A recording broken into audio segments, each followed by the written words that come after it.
This video contains subject matter that may be offensive and disturbing to some people.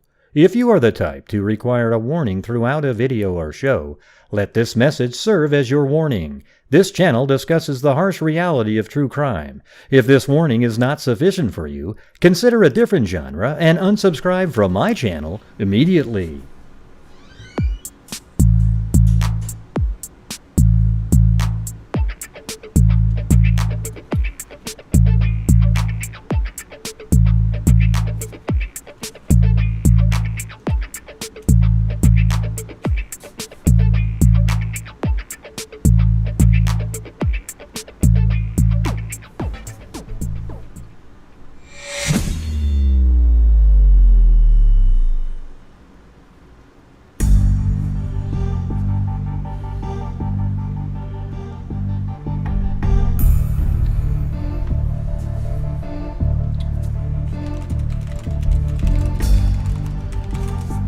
What's going on, freaks?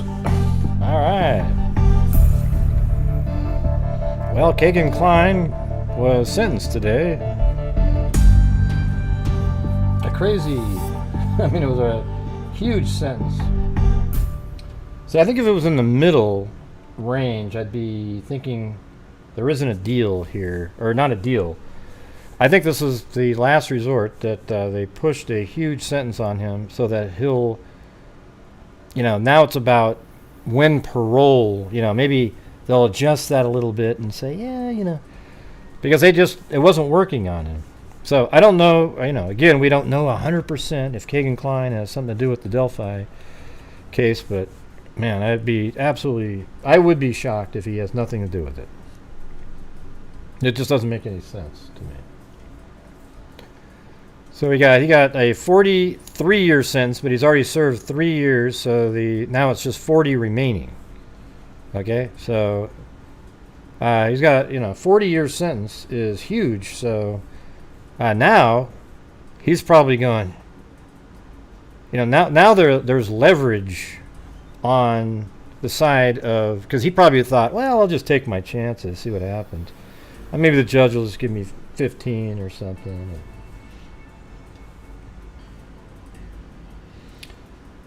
So, that's what I'm thinking. And so now he's got this massive 40-year sentence on him. That's insane. 40 years to go. Yeah, he's 43-year sentence, and then 40 is what he has left. Here, maybe, let's see. So I do have some video. There's a guy... somebody that was in the same wing as Kegan was messaging me, or I messaged him off of, I think, Delphi Forever out there, gave me, told me where to find him on Facebook, and then apparently he was also filming some stuff at the courthouse today, and I got permission to play it. So hold on a second.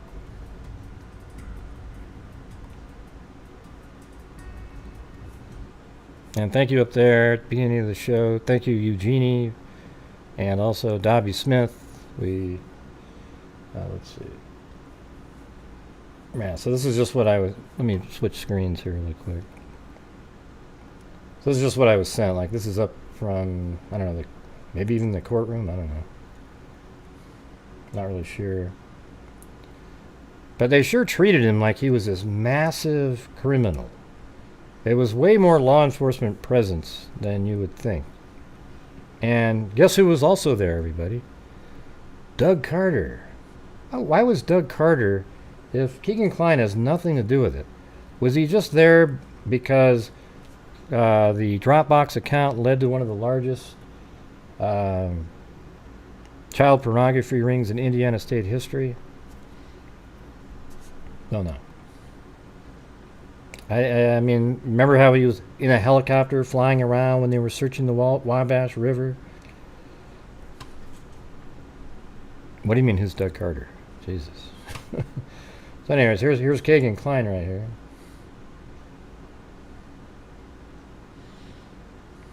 Looks like he hasn't missed one meal since he's been in there. That's pretty amazing. I mean, my God. What do they feed him in there?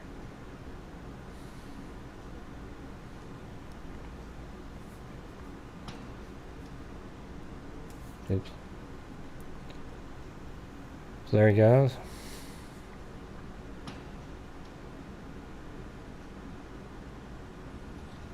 Well, you must not know anything about the Delphi case. Is there people in here that never even heard of the Delphi case of Abby and Libby?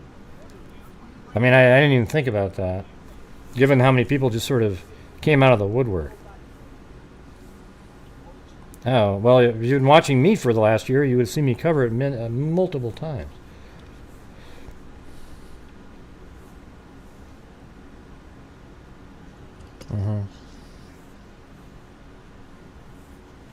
So what were you watching for that year is what I'm asking. Just anyways, that was pretty funny. This guy said something to him out there. Look at it. He said something, then he says, "Why are you raping people?" He says, "That's why you're raping people in Wabash."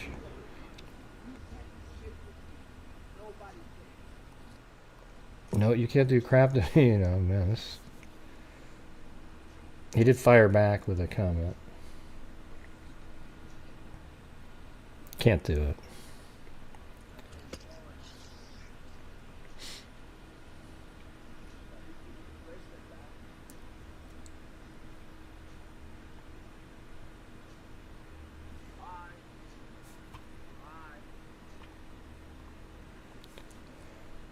So, I mean, I guess that's just him driving away. But don't you think it's a little bit interesting that Doug Carter, he wasn't even there in his police uniform, though. He was just like a day off, or is he retired already? I'm not really sure, but it seemed like it was really important to him. Man, I just wish I got to know the answer for all this. Alright, so hold on a second. I'm going to try calling a number. I'm going to use this Skype thing here. Looks like they're doing an update here on it.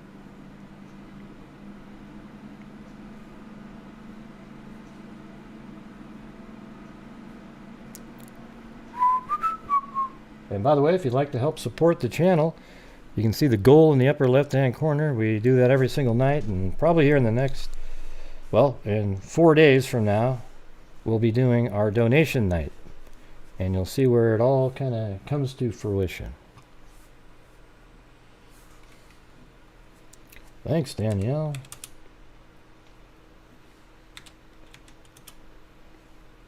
Let's see if this works.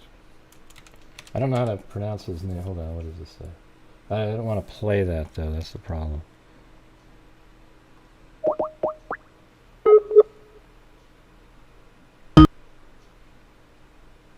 Did it work? Hello?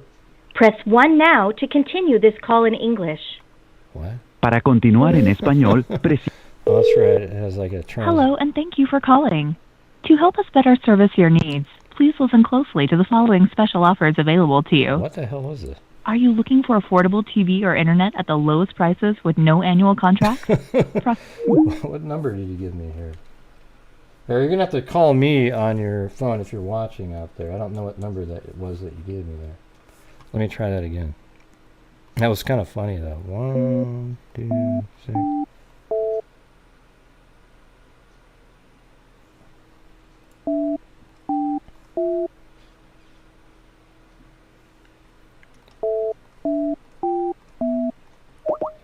That was weird. Does this work? There's an extra 1 in there.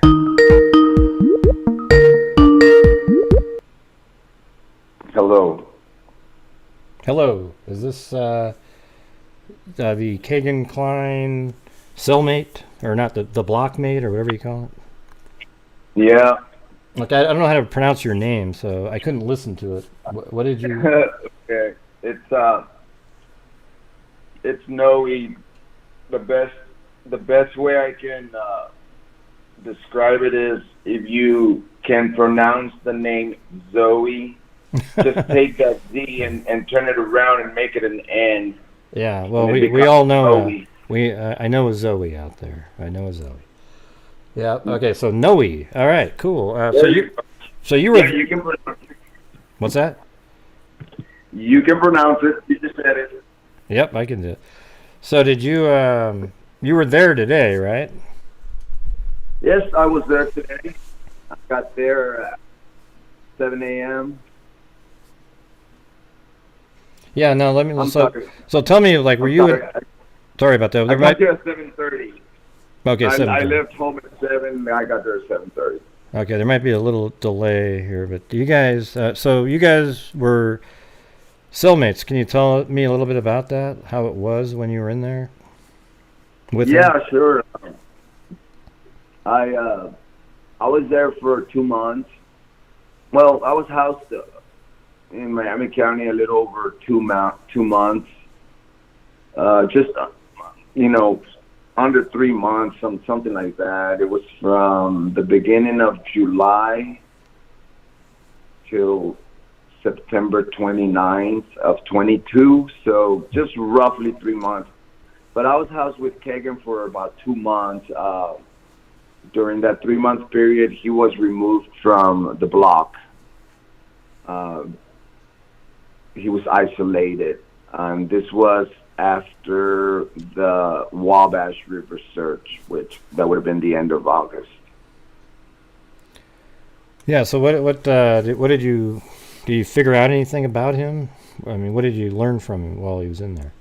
Oh, I didn't want to learn nothing from him, but I learned from him. No, we just when you're in a setting like that, I mean, all you have is the people that are around you, and there's nothing to do but interact best as possible.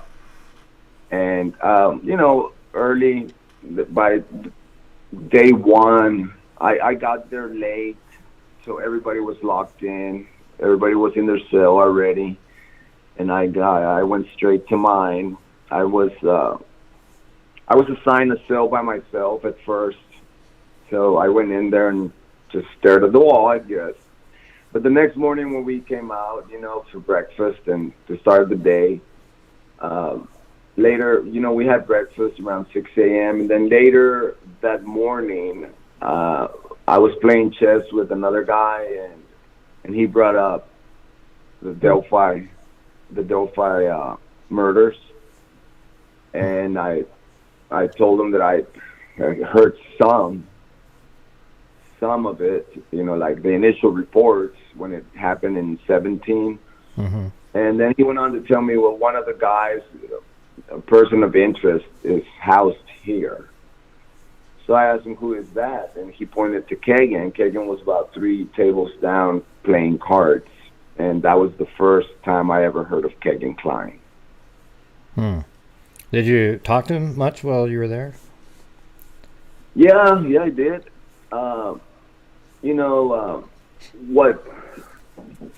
What started the interaction was I had put together a small beanbag with some crushed noodles and the end of a sock that I cut off, and I sewed it together and made a small beanbag. And I used that beanbag just to keep active. I tossed it around. I juggled it. Sort of like a hacky sack type. I was of going to thing. say, was it like was it a foot bag? I guess they call them, but hacky sack. Yeah. And it was more square like a beanbag, but I used it either way. I mean, whatever you can get your hands on in there, it's your head. But so I made that, and of course that's like against the rules. You can't have stuff like that. It's considered contraband. But I would hide it at night and stuff, and I'd use it in the daytime and when the guards were not watching. And one morning I started tossing that thing across the day room, the common area, and I was trying to make the the bag land on the opposite table on the other end. And then another guy got on the other end and started tossing it back towards me. So we started to play a game, you know, and keep like a point system, sort of like cornhole. And then Kegan was standing next to me, and he said, "Can I play?" And I said, "Sure." And so we played doubles, right? Kegan was my partner, and then another dude got on the other end, so we played 2-on-2. And before you knew it, everybody wanted to play. That's how I first started interacting with Kegan, and you know, started to talk to him. And I mean, did you get anything? Did you ever ask him about the Delphi case, or? Later on, I kind of did, but I'd really, I'd rather just talk about our interactions at this time, or whatever happened in court today. Yeah, I mean, let me ask you this though. I mean, if people, I'd like to talk about the court, but I mean, have they talked to you? I mean, like law enforcement, where they don't want you to talk about stuff that you've talked to them about? Well, you know, I did talk to law enforcement, but when I was housed there and I got out, you know, I knew the case differently, you know, because like I told you earlier, it was new to me, and you know, I left with a perspective there from talking to him and talking to his buddies, and I later on came to have a cellmate, and the cellmate that was housed with me was kind of like one of his best buddies. You know, they do everything together, you know, from like eating together to like hanging out a lot in their room in the cell and stuff like that. And at the end of the night, my cellmate come and go in the room where we were housed. We would talk about Delphi, you know, about Kegan, and he had quite a bit of stuff to tell me. He had documents that belonged to Kegan's discovery, pictures from the discovery, and so I, you know, I put together this perspective, and sure enough, you know, when I got out, you know, curiosity and of course being housed there, I started researching the case some more, and I came across a bunch of YouTube videos, and I reached out to one of them channels, and that's how I came out, and then the creator of that channel thought what I had at the time was pretty relevant. So, I mean, which really wasn't, because people were already talking about the things that I had heard in there. But anyway, you know, he put me in contact with law enforcement. That's, you know, I had a lengthy interview with law enforcement, and I, you know, I just laid down what I had heard from Kegan and from the other guys who interacted with him. Kind of put speculated a possible the possible way that how things went, possible scenario, and some things made a lot of sense, and they still do, but other things have been, you know, I'm talking about last year, about 8-9 months ago, or a little more actually. I think it's more like a year ago. Let's say I got out in October, so do the math there. So from October to here, a lot of things have happened, you know, the arrest of Richard Allen, etc. So, yeah, that's just the reason why I wouldn't want to repeat what I put out back in October. But like I said, there's still a lot of things that I find, like, you know, the Anthony shots and certain little details that Kegan had told me that, you know, have a lot of meat on the bone. Yeah, I mean, I've been going over this case since the day they went missing, and so I've got the whole, I have it. My theory is that Kegan Kline is associated with Richard Allen in some way, had access to the Dropbox account, knew that Abby and Libby were going to be there that day somehow, and then Kegan, just let him know that they were going to be there that day, but he wasn't at the crime scene or anything. It was just Richard Allen, and maybe Richard Allen gave Kegan Kline some media on a cell phone because Kegan Kline apparently looked up the Marathon gas station right there in Delphi, Indiana, that same day, and that's right near Richard Allen's home. So maybe they traded some items. Maybe the murder weapon was given to Kegan and he threw it into the Wabash River. Then that's why they're doing the search there. Then he and his dad take the media down to Las Vegas, sell it to somebody, and then claim that they found a phone there, but really it was the phone that they used to transfer up there. So I have a whole theory based on the information that's actually out there. That's the very popular one. But if I was to sum things for you, to be polite and of course, like you thank you for the invite. Of course, this came through Kishti, which you that might be a popular theory because but it came from here. We're the ones that came up with the theory. You hear it everybody else now because they thought of it. But here's what I'd like to know is what today was like in the hearing. Yeah. Before I get to that, I would just sum it up like this in very, very direct statements. I would say Kline's actors, Ron Logan maintaining a common nuisance, Richard Allen enforcer, and then there's two other names that I'd rather not discuss, but those would also be actors. It's just a little too, it fits the theory, but I'd rather not just not say. Yeah, the part that doesn't make sense to me is that. Yeah, Ron Logan doesn't have anything to do with it. Here's the part that's interesting though. Is what'd you say that? What'd you say? Oh yeah, I said Ron Logan doesn't have anything to do with the murders. Well, he was maintaining a common nuisance. That has something to do with it.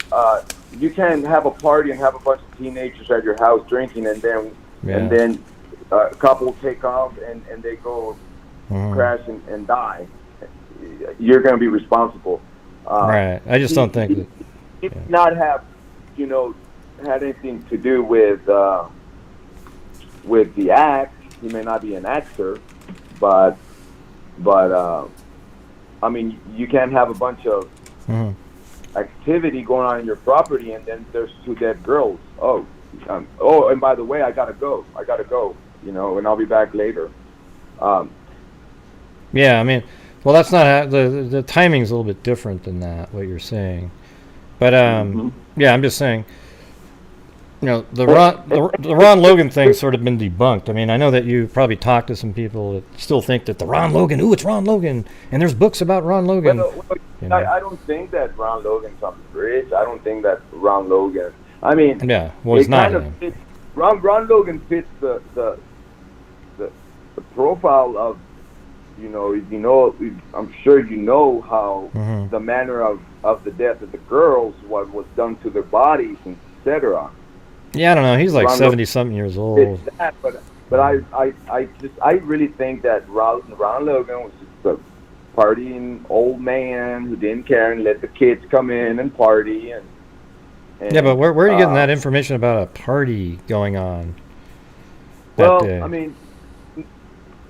I'm not very big on if you're aiming towards the roast thing. I'm not referring to that, but what I'm saying is Ron Logan did have something to do with allowing people into their property and doing things that perhaps were illegal. Yeah, I don't know. I have absolutely no belief at all that Ron Logan has anything to do with any of this. Yeah, but it doesn't really matter. You can believe whatever you want, but I'd like to know more about what today. What was it when I was you messaging? You said it got really intense in there. What was going on in there? It was really long. Like I said, I got there at 7:30, and they opened the doors at 8, and the actual hearing didn't start till a little after 10. There was about 3 other cases that went before. Okay, and then once we got going with the sentencing hearing, it was just a matter of bringing in witnesses for the state and cross-examination on both sides. Wow. So were these like victims? They were actually victims of his, or? No. There was no victims. The prosecutor had victim statements, but it was mainly law enforcement and mainly ISP detectives and a probation supervisor who supervises sex offenders. She was actually the one who completed the PSI, pre-sentence investigation for Kegan, which was very lengthy and very detailed. She got on the stand. I don't know if I can pronounce his name correct. Cecil, I believe, Detective Cecil, who is with ISP, and he does the. He is a CSAM detective for Indiana ISP. He also had a very detailed testimony, and then Vito was up there, and they were lengthy, man. It was each individual was on the stand an hour or more during their testimonies, and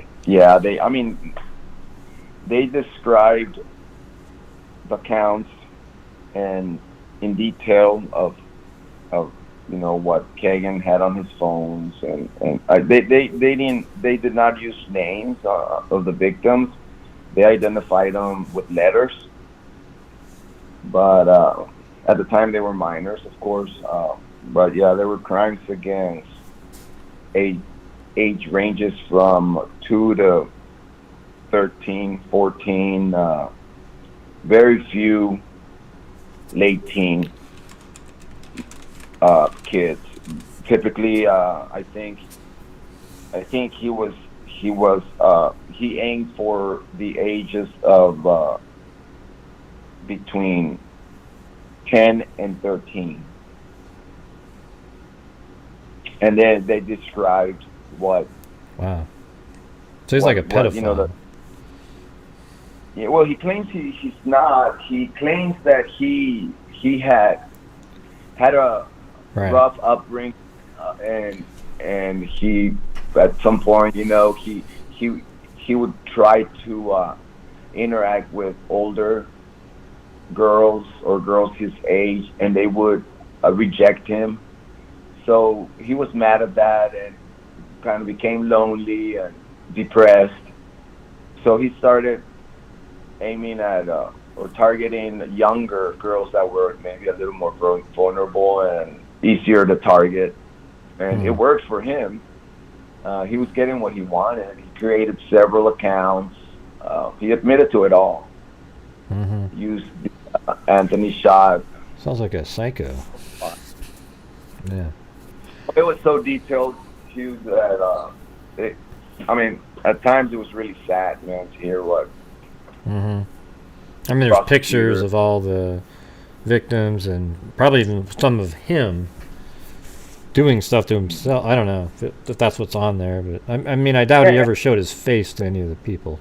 It was all for his own sexual gratification, and he recycled these videos and pictures, and then would use them on new victims. Yeah, he had a little system going on, very sick system. But he admitted to it all, and like I said, let's see. There was a total of about five witnesses for the state, and they were cross-examined. The defense had he had no grip. I mean, he just had to go with emotions. I mean, there was way too much proof against Kegan. Mm-hmm. And then when there was a lot of breaks. We had 3 breaks, man. The last break took forever. It was over an hour and a half break. So I think that's when he was deciding, right? Yeah, it started at 4, and we didn't get back till 6:30.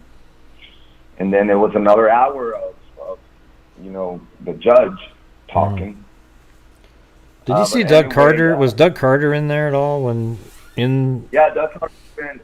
I saw him. He was there till noon. Okay. Well, not necessarily noon, but whenever we had the first lunch break. Do you think he left, or do you think he went somewhere else in the building? No, he left. He never came back. What do you think he was doing there? That's pretty interesting to me. Yeah, well, you see, at first I had a theory that because I was there on his last sentencing hearing when he decided to withdraw the plea, because he had discovered that there was some evidence that had not been presented to him. So everybody just went back home. Everybody was there, and nothing happened. They rescheduled for today. Everybody went home. So back then, I thought. All right, somebody just typed in. Carter was there at the end of the day and had a meeting in another room. See, that's exactly what I was thinking he was doing. That he was there and he was meeting, and there's something else going on here. I think they finally got the pressure put. I think right now, Kegan is in a no-win situation, or he could win by getting we'll recommend that you're paroled in 15 years type of thing, and we won't prosecute you for Delphi. That's your only option right now, or you're going to serve the entire 40 years. And now he knows the shit is right in his court, and he can't get out of it unless he cuts a deal that works. If it doesn't work, he's in there. Yeah, it appears to be that way, and that could be a possibility that Doug Carter met with other people in the judicial system that are involved. Like everybody was there, Detective Vito, Holman, many others that I don't know by name. Just 2-3 rows of law enforcement. So that is a possibility, but I don't know that for sure. I do know that he never came back after the first recess. Or no, actually, I'm sorry. I'm going to take that back. He did come back after the first recess. He left in the middle of the second session. Well, maybe that's where, but you don't know exactly where he went, though. Like you might think he left, but he might not have left the building and just went into a room somewhere waiting. Well, he was not there for sentencing, so at some point he left. I mean, he might have gone and had a huge conference before leaving, but after the first break, he was there, and then he disappeared. And but it could just be that he already knew what the outcome was going to be, right? Or something, and he was waiting to talk to somebody somewhere. I mean, he doesn't need to. He saw probably what he needed to see, and and I know that I don't know if there's still anything on the table for him. I mean, he obviously he's talked and told other podcasters that he will talk after he gets sentenced, things like that about Delphi. So I don't know how much leverage he's got. I mean, he might. Well, he wasn't sure. He was probably gonna, if it was gonna be like 15 years, he was probably just gonna, okay, that's fine. But now it's 40. He's gonna want to figure out a way. I mean, if he knows something, that's the only way to get out of here. I'd be absolutely shocked if he isn't connected. I would be very shocked, but it wouldn't be like, oh my God, it's the craziest thing. The only thing that's weird, if you think about it like this, is the girls went there that day, because of the Anthony Schatz profile. And then we're to believe then they were murdered by some other random person when a catfishing account is who had them go there.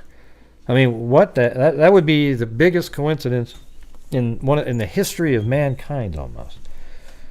You know? Yeah, I don't believe in that at all. I don't believe in that at all. Like what they call the lone wolf or the coincidence. Mm-hmm. No, I believe this was a premeditated, planned, and executed with craft, with some kind of technique. Mm-hmm. You know, yeah.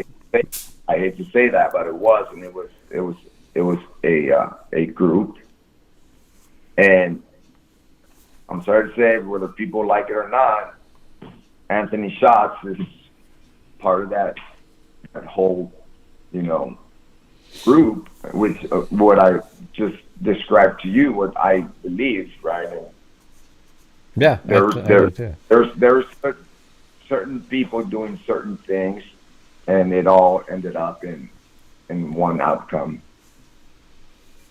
which was not good for these girls. Yeah. Yeah, so it could just be that Kegan's bluff was finally called, or it could just be that he really was stringing along people for all these years and didn't have a damn thing, and now he's getting his sentence. But I think it's an unusually large sentence, though, because if they'd just given him 10 or 15, I think it would have been, I'll take this. And so that was what you would think it would be, 10 or 15 years for this type of thing. But he got like as much as like a first degree murder, and probably extra from that. I mean, 40 years is just a tremendous amount of time for somebody. Yeah. I don't know when did they say is bail is not bail, the parole, up for parole? Is it 40 straight, or is it like after 20 years you get parole? Oh, well, it's going to be 85% of that.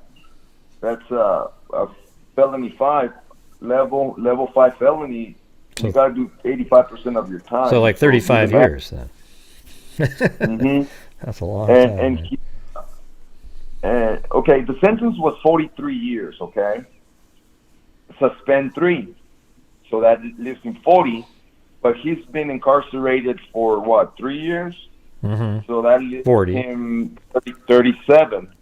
Well, he got 43 minus the 3. Oh, I mean, he'll be 37. Is that what you're saying? Yeah. Suspend 3, okay? 43 years, they suspend 3. That's 40. So that leaves him 40. But he served 3 years, so that goes down to 37. So now do 85% of. Well, I think 37. The 3 years that were suspended, I thought, were for the 3 that he served. You see? No, the suspended. Yeah, I think the 3 years that they took away were because he already served 3, so it was 43. No, time served. There's a difference. There's a difference between time served and suspended sentence. Like I'm gonna do it on a smaller scale. If I get busted for drugs and I get a level 6 drug felony, and I can describe this one really well because that's what happened to me. A level 6 felony carries 2.5 years. Okay, so I get sentenced to 2.5 years, suspend 1. So that would only leave me a year and a half to do. Does that make sense? Yeah, no, I get what you're saying, but I mean, even all the media outlets are saying that after, when it's all said and done, it's 40 years that he has to serve. So who cares? I mean, it doesn't really matter anyways, right? Like 40 or 37, what's 85% of a big number? What's 85% of a big number? We're over 35. After all the suspended and the 85% and the time served, whatever, it's still 35 plus years. Mm-hmm. Okay. Well, I think if he gets 40, I was just doing the math. So 10% of 40 is 4. So then 8 times 4 is 32. That would be 80%. So then 85% would be 80. I think it's 82. I think that's 85% is no, not 82. 32 years is what He was not very happy. Kegan showed no emotion the whole time. 34. He just stared, and the only time he showed emotion was when the judge asked him if he had a statement after both sides had laid down their, the cross examinations, and it was Kegan's turn to make a statement. He started out, with saying about his upbringing and his decisions and etc. And then when he started talking about how he felt for letting his siblings and mom down, that's when he lost it and just cried. He did mention the victims, like he did say like I'm sorry, but it was like maybe one line. Mm-hmm. Yeah, I have the line right here. Hold on a second, I'll read it. He said, "I knew it was wrong. I never left the house. I never had any intention of meeting anyone. I take full responsibility. I apologize to everyone." Yeah, that was it, and but I really like the lady who left the house. Her last name is Reck. I live in downtown Wabash, and next to the tracks, and I can hear a train coming. So you want to just give me a minute? The train roll by. So who was that? What was it? Just if you can hear me, what was that saying in the? Yeah, I can barely hear you. Okay, I'll wait. The lady who we're getting somewhere here. There went the train. Anyway, the lady who completed her PSI, pre-sentence investigation, she was really good, man. Her last name is Wright, but she pointed out that Kegan, even while incarcerated, his behaviors did not ever improve. He was still one way or another trying to lie, deceive, manipulate. Yeah, he would have calls with people, women, trying to do sexting. He even manipulated his mom into giving him information on how to get a hold of some of these girls that he had victimized. Oh, jeez. He would be like, "Mom, can you tell so and so to text me this number?" And there was one where the mom said, "Well, she said she doesn't really want to text someone in jail." Yeah. And then Kegan told his mom, "Mom, you weren't supposed to tell her that I was in jail." Well, she could have told her a hell of a lot more than that. Yeah, he's in jail for sexual, child pornography. You probably shouldn't contact him for that reason. Well, but this was a girl that he had already victimized, that he was trying to reach out to from jail through his mom. To do what? Just to have more sexual gratification, or that whatever turns him on, typing sexual stuff and images and video, the CSAM stuff, Hey, in that that one video that you did where there's that guy yelling, who's that? The person that's yelling at Kegan. That's me. That's what I was wondering, because you said you're from Wabash. So that was you. What did you yell to him? What did you say to him? No, I asked him, "Why did you do all that?" And he said, "F you, F off." He said, "Why, like raping people in Wabash?" He knew who you were, though, right? Well, because we're neighbors, We're Wabash, Miami County. We exchange back and forth. I'm 10 minutes from Miami County. Yeah, so he knew you right away when you said that. Well, he knew me because I was housed with him last year, but that's the only way he knows me. Him and I never knew each other personally, but What did he say about Wabash? I thought he said something that he would have something do to me, like a threat. Yeah, he knew people in Wabash. Here, let me open this up. I have the whole thing here. Hold on. I made it louder. And I said, so let me move nothing it. to me is what I said to him. You can't Hold do on. nothing to me. You're done. Yeah, hold Bye. on. It's right here. Here it is. But you can't hear it, but let me hear it. You can't hear it, but he said, okay, you're standing there. What you did was you said what you did was horrible, bro. Yeah, You need to embrace it. And then he said, hold on. He said something like, that's why you're raping people in Wabash. Or something like that. Oh. He's a nut. I'm a former teacher, man. What's that? I'm a former school teacher and soccer coach in the state of Indiana in many communities. I shot my own self in the foot because I am in recovery. I abused substances and I racked up possession charges and OWIs and that's who I am. You know, I even so now, like I work in shipping and receiving. I still every now and then work with kids in music. I play music, stuff like that. We write songs, my nieces and stuff. So whatever he said about raping people in Wabash, I thought he said something about I'll get your ass kicked in Wabash. I thought I couldn't hear him. I didn't hear that part about raping people in Wabash. He's just, you know. I've been here in the state of Indiana since '99, and I came here immediately, was offered a job in the Head Start program as a language inclusion teacher, and I went on to do that field for 9 years, and then my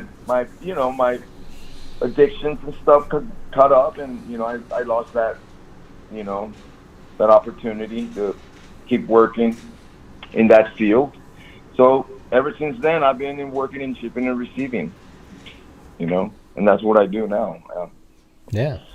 Well, good. I'm glad you got out of there and you're doing your own thing. I work on myself. I'm in programming. I work to not get in trouble today, to keep my nose clean today, and I'm in good shape if I can do that.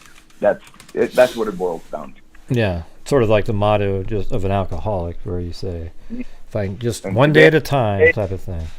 Right? If I show up to work and I help someone, and I don't get in trouble, and I'm kind. I try, right? Some people get under my skin sometimes, but if I can achieve these things today, then I should be in good shape for tomorrow. So that's how I see it. And period. There's just nothing else around it. I mean, I'm not gonna sugarcoat anything. I've done some stupid things. I thought I was Superman and could party and do everything, and yeah, I mean. It only lasted so long. Yeah. Well, wow. Well, I appreciate you calling in. Do you have any other sort of thoughts in general? No. Thank you for having me. Maybe just want to shout out to Kishti. You called him something else. Delphi. Oh, Delphi Forever, the channel. Yeah. Delphi Forever. Was that the Facebook channel? I think it's a YouTube, maybe. I mean, I couldn't find it, so. I think it should be Crime to Sleep. Oh, maybe. Oh, is that what it is? Okay. I didn't know the name of it. But they're called Delphi Forever on the email that they sent. We know who we're talking about. But anyway, I want to give him a shout out and for setting this up. And on Saturday, we'll be going live with him. Or I'll be hosting a live stream on his channel, and you're welcome to give me a call and join it. Oh, cool. Or join the chat or something, whatever. It'll be Saturday at 5 p.m. my time. Well, there you go. All right. Well, listen, I appreciate you coming on and taking the time. I know it was probably a little longer than you were thinking, but it was interesting. Man. Thank you. Have a good night. You too. Have a good one. That was Noe. Not Zoe, but Noe.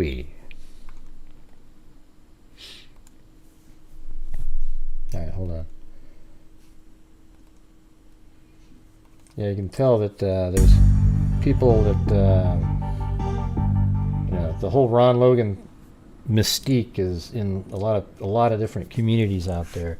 And yes, this channel here was the first channel to talk about the connections out there with the, we did it right away on the first show with the documents that we had.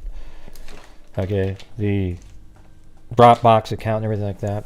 But it's amazing how everybody else goes, oh yeah, I was thinking of it too, and then it's sort of people think that other people that they like did it first, but I can just tell you that's not the reality.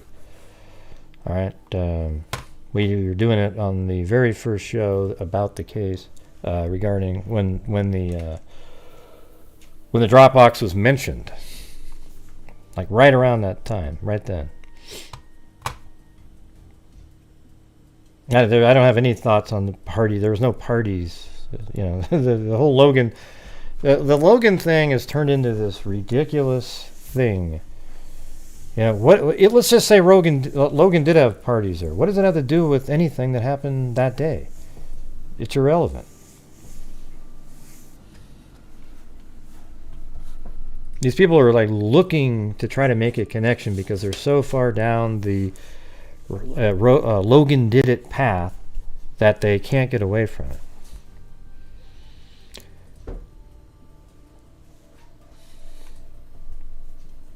Hey, thanks, Ben Hills.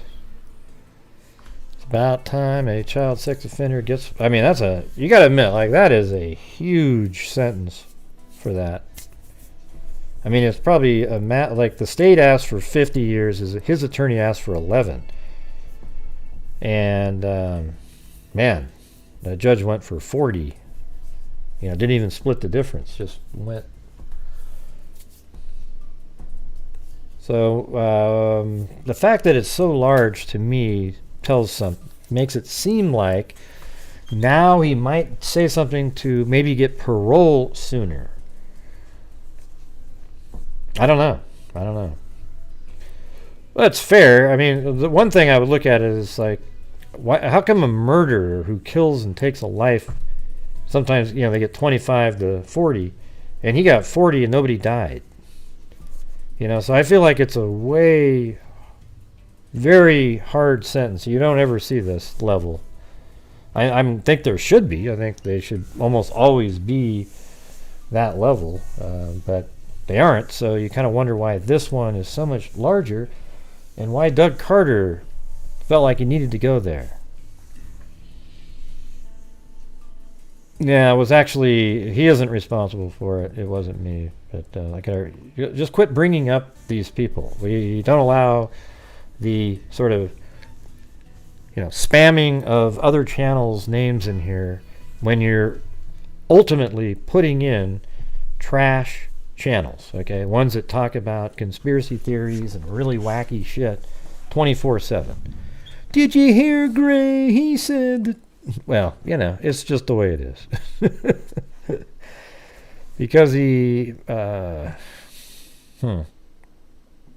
see.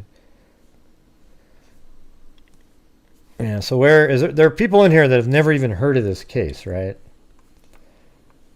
So I think I'm going to have to zip through it again, you guys, in the shortened form. Like, put a 1 if you're in here and you really have never even heard of this. And you're just waiting to...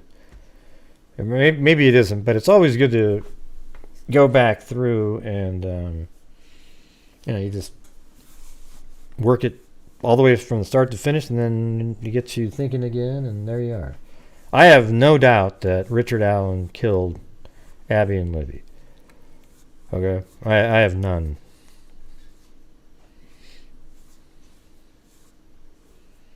Well, it doesn't look like there's any ones, so maybe the individual from earlier has already left.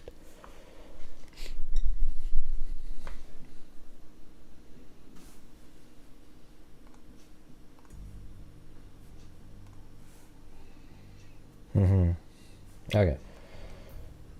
So this is back in 2017. What are you talking about? You're not calling in, are you, Quinn?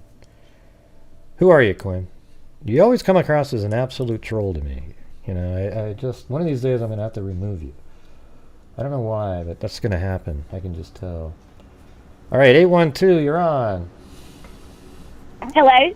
Hello, who's this? Hello, you can hear me? Hang on one second. Yeah. I didn't know if you were going to actually take my call, so... Yeah, I was actually going to go back through the case again because there's people that never even heard of it.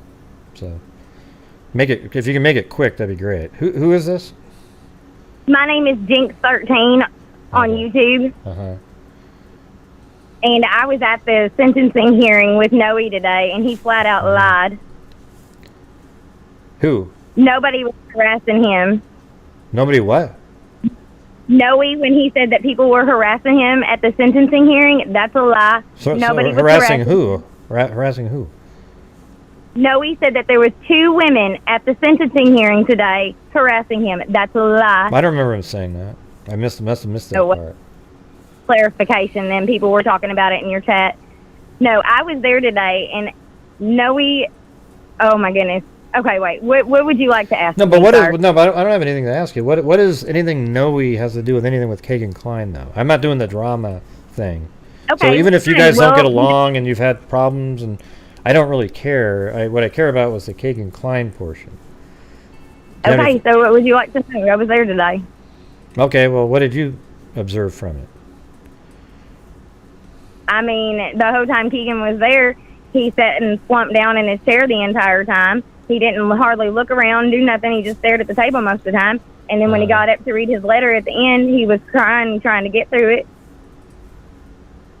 Yeah. And that was basically, he wasn't looking around. He wasn't doing anything. I mean, there was a couple times where he leaned up to his attorney. You're saying he was crying? Kegan was crying? When he was reading his letter that he had written at the very end, because he was the last person to really speak. I hope nobody believes that he was literally crying. I don't know. I mean, maybe he's a he knew he was going pile away. of shit. That guy was probably just trying to look at. I care, Judge. Can you give me a lower sentence, please? And then look at him at the end. Hey, you raped somebody in the Wabash. You know, that's him. Kegan Kline isn't the crier. Now, if you're one of the girls that called him up and thought he was just this great guy and everything like that, I'm sorry. I don't know what you're. What he did in his way. That was disgusting whenever they were telling us that he had so many pictures on his devices and that some were of just body parts and they were unidentifiable as far as facial recognition. It's disgusting and it was disheartening and I couldn't hardly stay in there. Yeah, I mean, what do you think of Kegan himself? I think he is going away for a long time where he should for what he did to a lot of children. No, I mean, what do you think of him as a person? I think he's a slob. He's a slob, obviously. Look at him. Well, other than that, I think he's a sad individual who is sick and probably is a product of his environment. So that should speak tones itself if he's a product of his environment. Yeah, but don't you think he's got he can decide to do things on his own? So when people say that, he actually knows what he's doing, right? I mean, I think that he knew exactly what he was doing, and I don't think he ever thought he was going to have to accept accountability for his actions. Yeah, I think Kegan Kline's is a monster, one of the worst people on the planet, an absolute pile of crap, has no redeeming qualities, and is one of the worst people that's ever lived in the world. He's a horrific person. So whether he had a bad upbringing or not, he needs to spend the entire time, that whole 40 years in there, unless he cuts a deal. If there's actually a deal to be made regarding Delphi, maybe he'll, at that point, I could see him getting less time, and I would give him the less time for cutting a deal to make sure that the Delphi killer is put away forever. But Kegan Kline deserves no sympathy and no sort of anybody trying to explain away anything that he's ever done. Don't you agree? I don't think that there is any excuse that will ever be excusable for what his actions are. I mean, he's found guilty, and rightly so, and he's going to go away for a long time, and rightly so. And even if he gets out, I mean, what kind of life is he going to be able to live? Like, I don't know. I really don't know. He's going to have to go crawl in a hole and hide somewhere. Well, what hole would he fit in? Now, you tell me that. I know. He barely fit in that jumpsuit, darling. I know. Yeah. It'll be funny to see him try to go down a manhole, you know? Just that little sight where it's sort of like he's halfway in, halfway out, and he just can't move. You know, that'd be pretty funny. But anyways, I don't have anything positive. How did it go though? Like in there, was it interesting inside the courtroom? I mean, it was very tense. I do know that for a portion of time that Doug Carter was sitting in one of the back rows and he was observing and things like that, you know, and I think he was trying to gauge Kegan's reaction to some of the things that were being said. I know that it was very tense when Mr. Cecil was up there and he was talking about what he does for the child crimes or internet crimes, you know, internet crimes against children, his program that he does and exactly what he does, and then started to go into detail about what was found on the devices that he had. That was, you know, I mean, he did not remove his eyes from the table. He did not remove his eyes from the table. He looked down the entire time. Well, I think it's really, don't you think it's interesting that Carter's even there? Because if this is just a typical child predator, he's not there, you know? So there's something else going on here. I agree. Something else is going on. He's obviously got some kind of connection to Delphi. I mean, we know that through his devices that he was communicating with the girls on, you know, one of the devices under the Shots account that he is connected to now. It came out from his defense team. You know, they were like, well, we're just not even going to beat around the bush anymore. We're just going to go ahead and throw it out here, you know, to Delphi. Yeah. And they talked about it. So, yeah. Did they even mention Delphi whatsoever in the hearing? In the sentencing hearing until today, I don't think I've ever heard them mention Delphi in his case. Yeah. It's weird, too, because we all have that 190-page document, whatever the hell it was, where they specifically think... He brought it up in court today, so I have a feeling something else is going to happen. Wait, what happened? Like I said, what did you say? I said something's going to happen because his defense team was the one who outed the whole word Delphi. They're the ones who brought it out in court today. They brought up Delphi. So they brought it up. What did they say? So that's what I'm saying. What did they say about it? Well, they were talking about how Kegan's device was connected to the Anthony Shots account, which had communication with Abby and Libby. Why would his defense bring that up? Huh? Why did his defense bring that up? You said his defense team brought that up. Why would they do that? Yeah, look, I don't know. I guess they knew it was coming, you know, whatever Kegan had come out with, you know. I don't know what him and his defense team talked about, so I can't really say. But, I mean, it did come to court today. And I'll tell you what, whenever that was being talked about, yeah, Doug Carter perked up, you know. Holman was there, and then Vito was there on stand, too. There's no reason Holman would... Yeah, see, Holman means more, actually, than Carter being there, because Holman is purely Delphi related. It has nothing to do with... Absolutely. We don't know exactly all the puzzles right now, but I do appreciate you for letting me call in, and thank you for your time, darling. Well, that was interesting. I mean, thank you for adding those other names in there at the end there, and bringing up the defense brought up Delphi. That's pretty interesting to me. So, thank you. Sir. Thank you. Have a good one. Yes, sir.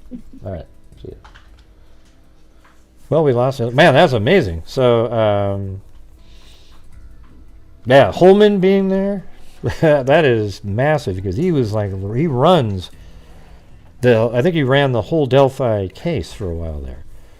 So you look at it like that, and so what's he doing there with Kegan Kline? Right? Like, what does that have to do with anything? Yeah. So I think it does. So anyway, let me go through this for the people out there. I'll just zip through it. It's hard to zip through it, but I mean, I can try to do it.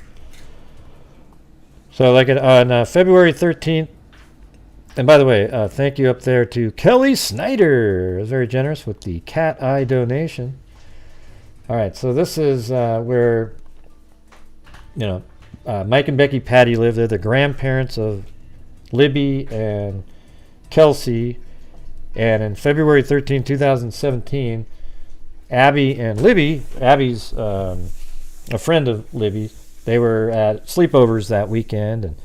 And during that weekend, Libby's phone was communicating with the Anthony Shots profile, which is thus created by the pig that you just saw earlier on the screen. Okay, so that's the guy that created the Anthony Shots profile using a model fireman and pretending he was at it. And Libby apparently was really infatuated with the Kegan Kline Anthony Shots profile that was created.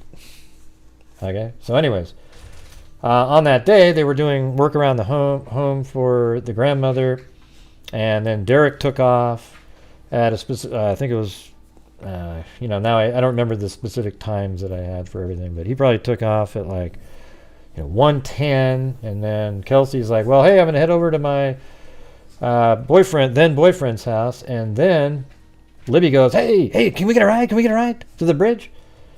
So then they take off at probably 1:35 or so, and it's so cool now because the story is, well, I guess I could just leave this part out for now because we didn't know about it right at that point. So they were given a ride, and they drive all the way down here, and they're dropped off here. We know the time now is 2:47 now, right? That's when they were dropped off, right here at the bridge here. No, excuse me, not 2:40. I meant 1:47, but I think 1:49 is when the car passes this. All right, so they left the house at I'd say 1:37 or so, actually. And then when they come down here, Kelsey's car drives by here at 1:49. That means the girls were dropped off here probably at 1. We don't really know because they could have got out and she could have sat in her car and talked for a minute or two. But right around 1:49, they were dropped off right here, Abby and Libby. And then they walked this way down the trails. And then while they were walking across, they took a photograph of the full length of the bridge like this. Libby did. And then Libby walked over to platform 3 right there, turned around and took another shot this direction of Abby, only about 12 or 13 feet away, probably right in this position, back this direction, and we have the photograph, and it was taken at 2:07. Then at 2:13, based on a document out there, Libby turned on her camera right here and took a video of the killer, and he was about right where this pin is, and Libby's standing off the end of the bridge, and the killer is on the video walking towards them. And once he gets here, Libby and Abby says something like, "Is that a gun? He's got a gun." And they start talking about which way to go. They didn't know where to go or anything like that. And then the guy caught up with them. They probably hoped he would just turn around at some point. But he caught up to them. Abby was standing behind Libby off the end of the bridge here. And then the guy came over and he said, "Guys, down the hill." Then they were made to go down this hill right here. They likely walked this way now. We don't know if they made an escape attempt and they were caught over here. We don't really know. But either way, there's a shallow portion right here, and their bodies were found right here the following day around noon on the 14th of February, 2017.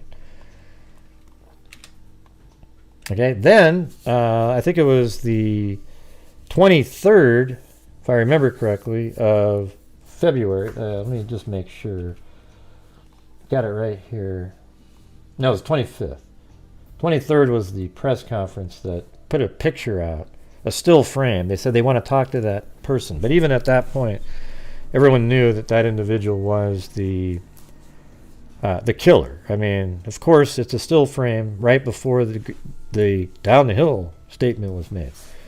So, and this is a document, the probable cause document of Kegan Kline, that was way back on February 25th, 2017, just 12 days after the murders. They went over to the house and they found a ton of camera footage, not just, cell phones, all kinds of devices that had child pornography on them. Every 7 or 8 items, cell phones, pads, iPads, whatever the hell you want to call it, just chocked filled with child pornography. And they took all of his devices, but they didn't take the one item. The one item they didn't take from him was his cell phone that he just happened to be using during the time of the murders of Abby and Libby. He hid it somewhere. And that very same night, they took him down, did some, they did a polygraph test on him. And the polygraph questions were all about the Delphi case. So he knew that that's what they were looking for. And even prior to going down there. So then when they get back to, he gets dropped off after taking the polygraph. And then he, based on cell phone data information, he found the phone at home. And he uninstalled and installed the same apps off of his phone. So he deleted apps. He was trying to remove any connections that he might have had with Libby on his phone. That's my opinion. Because why did he care that much? He was just questioned about that. So he sat there and deleted, uninstalled, deleted, uninstalled, deleted, uninstalled, deleted. Then, let's see. And then he calls the police a couple days later and goes, "Hey, I found the phone, everybody. Hey, here, come get it." And so after they reviewed the phone, they knew that he'd done all those things to it. But this is on the 25th. Just prior to this, they had just got back from Utah. Okay, now in Utah, it's just, they go, "Oh, we were sightseeing." Really? And Kegan claims that he found a Samsung phone inside of a taxi cab that he factory reset. Okay? I don't believe that whatsoever. I don't believe that he... Yeah, I said that, Lauren. Just let me get through the way I tell it. You don't need to jump in and... You know what I mean? It's just... You guys are... Anyways, the... Yeah, so he factory reset the phone. Hey, thanks, you're Gypsy. I think you are too. Thank you so much. Thank you, nature lover. Thank you so much. I appreciate the compliment. I really do. I think you're a fantastic person. I wish we could have lunch or something tomorrow. I think it'd be awesome. Thank you, you're Gypsy.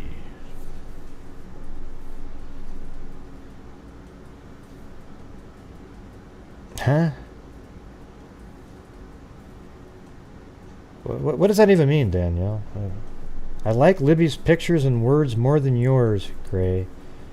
But you're a great helper. Are you drunk? Helpler? What does that even mean? Yeah, we know, Danielle. We know what happened, Danielle. We don't need your help on this one. You came late to this case. You don't know it, okay? God, you're just an embarrassment sometimes. Jesus. Man, it's just unbelievable. Whew, wow. Unbelievable. It's like a troll. You got a moderator that's your own troll. Isn't that weird? Let's see. At approximately 1:25. So this is the part where later on in the evening, like I said, they could tell that he was deleting and uninstalling, deleting apps. I know, isn't that amazing? You got a moderator that's a troll. I mean, just a ridiculous... I mean, put down the sauce, okay? Wow. Cindy, hello. It was a long day in court today, but thankfully for the outcome. No, you're pretty close there, Zozo. You're pretty close. Yeah, it's amazing. Yeah, it's... Yeah.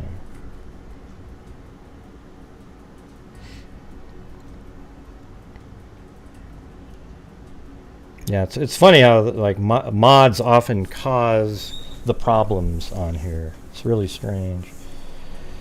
Makes you wonder sometimes. Carla Jean Feder, I think the 40-year sentence was supposed to, but it didn't work.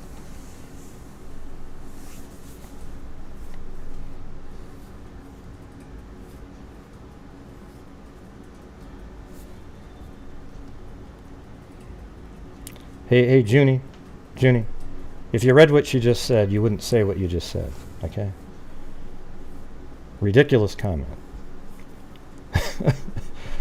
Man, I can never do is get through a show on the Delphi nights. Even moderators turn into trolls on the Delphi nights. I mean, how does that happen? Unbelievable. And the trolls just show up out of nowhere, you know?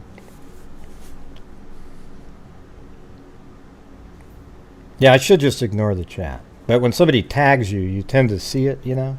Like they want me to see something that they write. Yeah. Yeah, maybe that's what it is. Yeah. So anyways, like I was saying before, Kegan claims that there was a Samsung phone in Las Vegas that he found, and the factory reset it. But I think there's more to that, because Kegan Kline, and then, I mean, it's just really crazy how it all developed. And there was nothing for years in this case, and then like in the end of 2021, I think they came in December. There was like this bulletin. Hey, the Indiana State Police wants to discuss the online profile called Anthony Shots. And they knew that Kegan Kline was the one. They just wanted to speak to people that had contacted the Anthony Shots profile. Get what I'm saying? So they wanted to talk to people that had contact with it. They got a whole bunch of phone calls from people, and they started reviewing that and so forth. And then Wish TV had this document that I just showed you, and then that linked Kegan Kline to the Anthony Shots profile. And then once that was linked, then I think the murder sheet got a document out there that was like the 198-page document where they were being interviewed by, Kegan Kline was being interviewed by Indiana State investigators. And in that document, it had a ton of stuff. I mean, it sounded like they think that his father was communicating with some of the people because the language changed, and there was a Emily Ann account that would communicate with females and have them send images to him. Yeah. Let's see.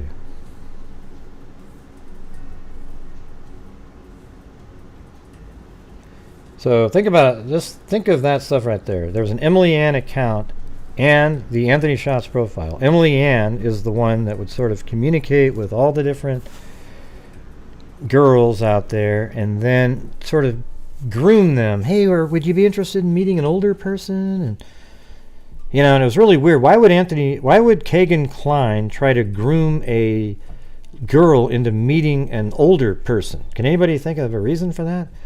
And during the investigation, it led to a Dropbox account that Kegan Kline ran that led to one of the largest child pornography rings in Indiana State history.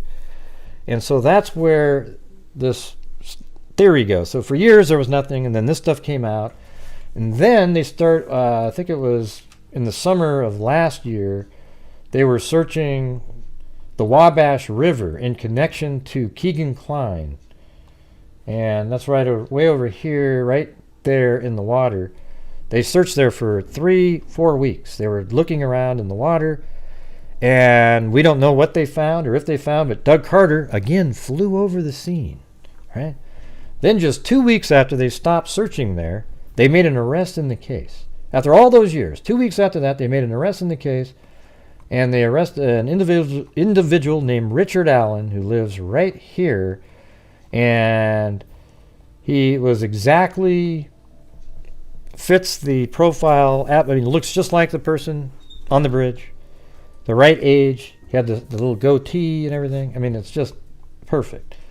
On the very same day of the Delphi murders, Kegan Kline did a search for the Marathon gas station. Look where that is right there. See? Boom. Richard Allen lives right there. It's very short distance. It's unbelievable how short a distance that is.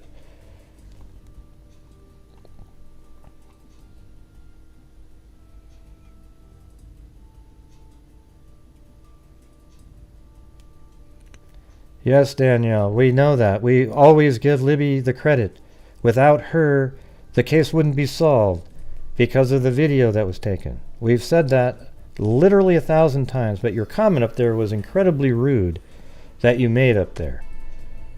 You know, I do these cases the way I do them. If you don't like the way I do them, don't watch. Go do some other channel out there, okay?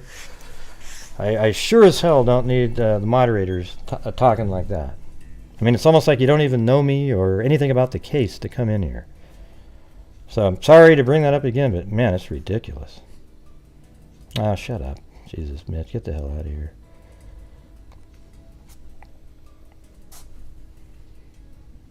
Yeah, so anyways, it's very close right there. And then you've got the Marathon gas station here. And you think, like, why did he search the Marathon gas station? It's weird. It's right there. Yeah, but you're talking to me, Danielle. See, your comment doesn't even make sense right there. I just get upset that people doubt Delphi. I'm not speaking to the believers. I'm sorry. But you question me. Oh, yeah, great.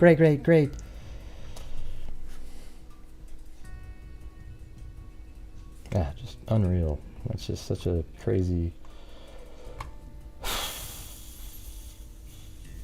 Anyways, Richard Allen lives right there. There's the Marathon gas station. Kegan Kline searched there on the very same day of the murders. You know what I'm doing? I'm just going to shut that. I'm not going to watch chat. Anyways, so you got, it's not far away at all. It's, let's see. We're going to measure it. It is 0.66 miles. And the FBI apparently got the information late, or they got the data, but then it was corrupted, and they never were able to look at the footage at the Marathon gas station. So that same day, this is how it worked here.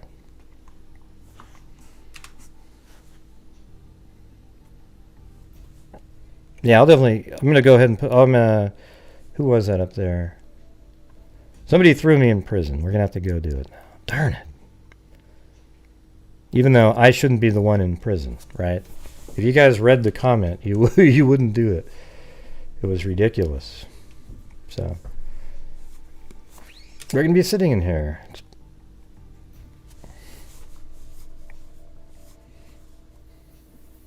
It was just unreal.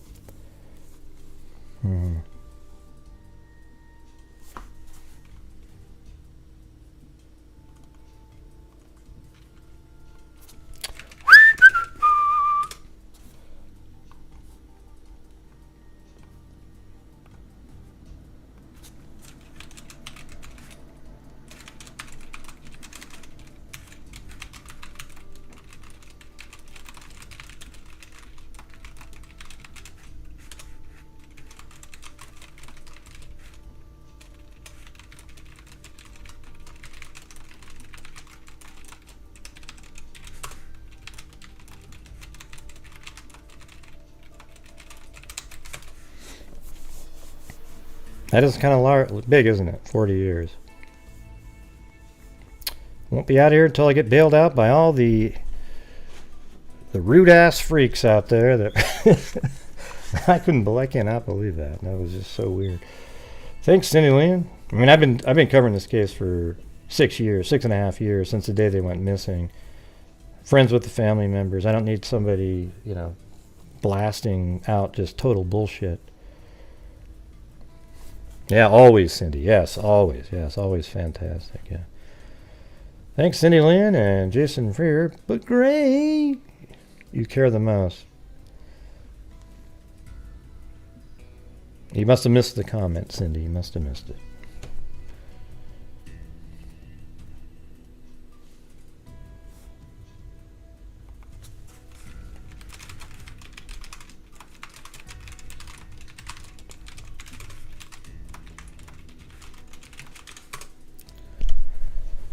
Thanks, Just Junie. And Texas Annie. That's right. I don't know. The bail must be high on this one. For the commissary. Doohickey. Ramen and cheese. That's right. Cheez-Its. Mm-hmm.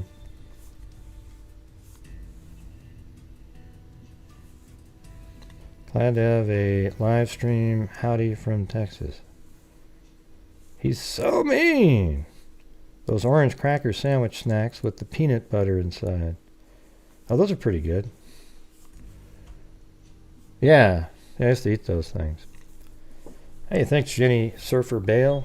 I wonder what my bail is. I mean, I think it's high.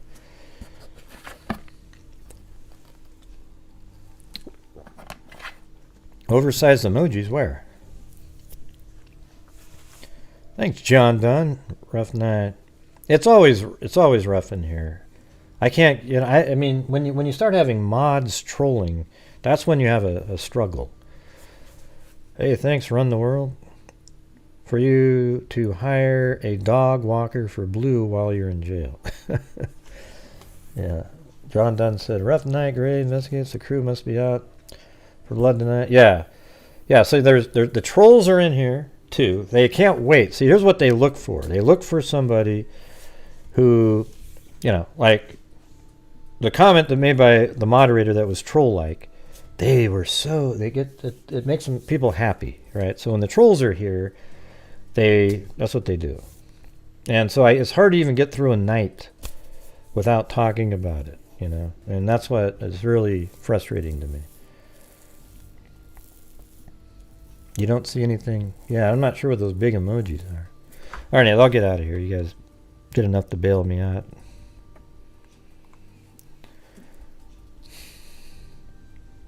Look at Blue. What was he doing?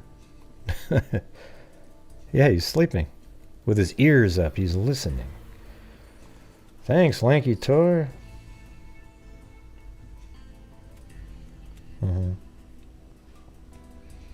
I thought they were meeting a super cute guy.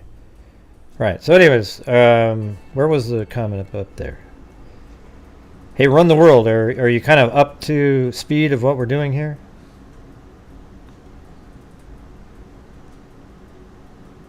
And thanks for bailing me out and supporting the channel. I appreciate it. Come back on the 31st. I just got a Excel file a minute ago that has, I think right now we have about 6,000 left in our DNA fund. So I'm going to be adding some more to that, but I got to get back to, I might only put like 2,000 in that and then do hopefully I can do 6,000 this month and donate 1,000 to 3 different charities. That'd be good.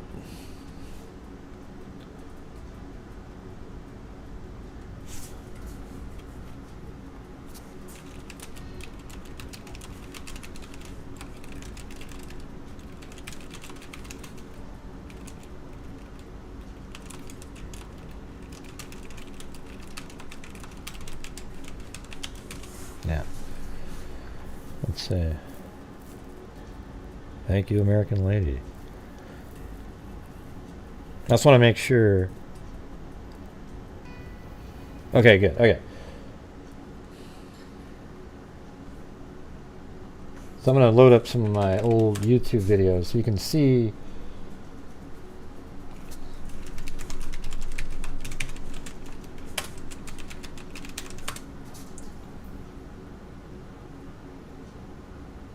That one? I think it's this one. Okay. So this is a video right here that I made an animation. This is what it was like on the bridge itself.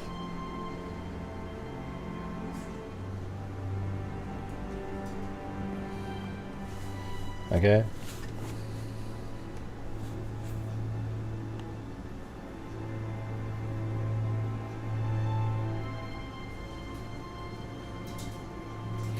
So this is Libby. She gets on platform 3. So back here you saw the first shot. That's the first shot that Libby took of the whole bridge. Put a filter on there, black and white. And then here's platform 3 down here.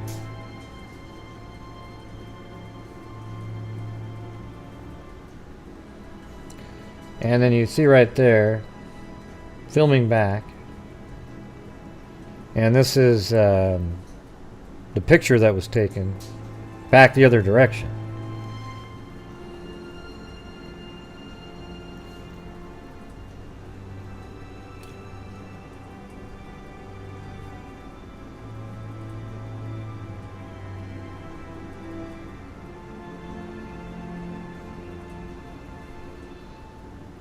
And then I think Richard Allen was coming at him at the other end of the bridge right there. And this is sort of how it went. Like, he's like... He's catching up to him.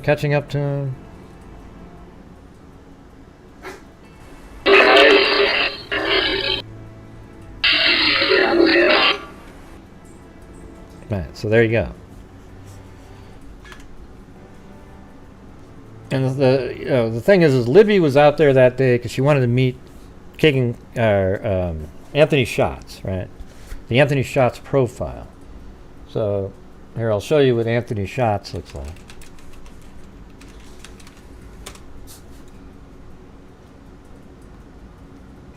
Yeah, so it's this guy right here, this model right here. Can you see that? That's what this Reck here used. And he used this picture, and then Libby was really into this person and thought that's who she was communicating with. So she goes out there that day to meet somebody. But here's what I think likely happened is the Dropbox account, it was some sort of a place where other people could post like, hey, I'm talking to this one, they're going to be over here if you want to go out there and meet them or something. And Richard Allen might have been part of that Dropbox. Because Richard Allen, he arrives in the area. Let's see, he drove by right here at 127, just like this. And then at 127, probably 128, he parks here. And then he starts walking this direction, and he passes. And he admits to doing all this. He admits to parking there right around 130. He says he was at the park from 130 to 330. And then he walks on this trail right here, comes around. And then he passes 3 girls. He admits to seeing those 3 girls, and 3 girls on the affidavit admit to seeing him walking by. He walks by this direction. And then just prior to that, so as he's walking here, so he's walking by himself. He's walking down like this. And he gets over here, and he goes to the bridge, and he's probably over here by 145 or so. The girls are dropped off at 149. But just 3 minutes before that, a person I call Sue was dropped off right here. Or not dropped off, she parked her car right here. So this is where people would drop off. This is just a camera. All this building right here was a massively important camera. So you've got that, and then this is where people get dropped off right here. And so this lady named Sue, she pulls into here about 146, gets out, and walks this direction. Then Abby and Libby show up, driven by Kelsey. They get out at 149. They're about 3, 4, 5 minutes behind, And so Sue here walks over here, goes to the end of the bridge, and sees Richard Allen standing on platform 1. And then she turns around and walks this direction, and right here, she passes who she believes was Abby and Libby. And then Abby and Libby continue this direction, and it absolutely fits perfectly. You look at the time, 149. You get over here, you start walking. You're right around here about noon. And I think Richard Allen at this point walked this direction and passed them and sort of stood back here in the woods and watched. Then the girls went out on the bridge.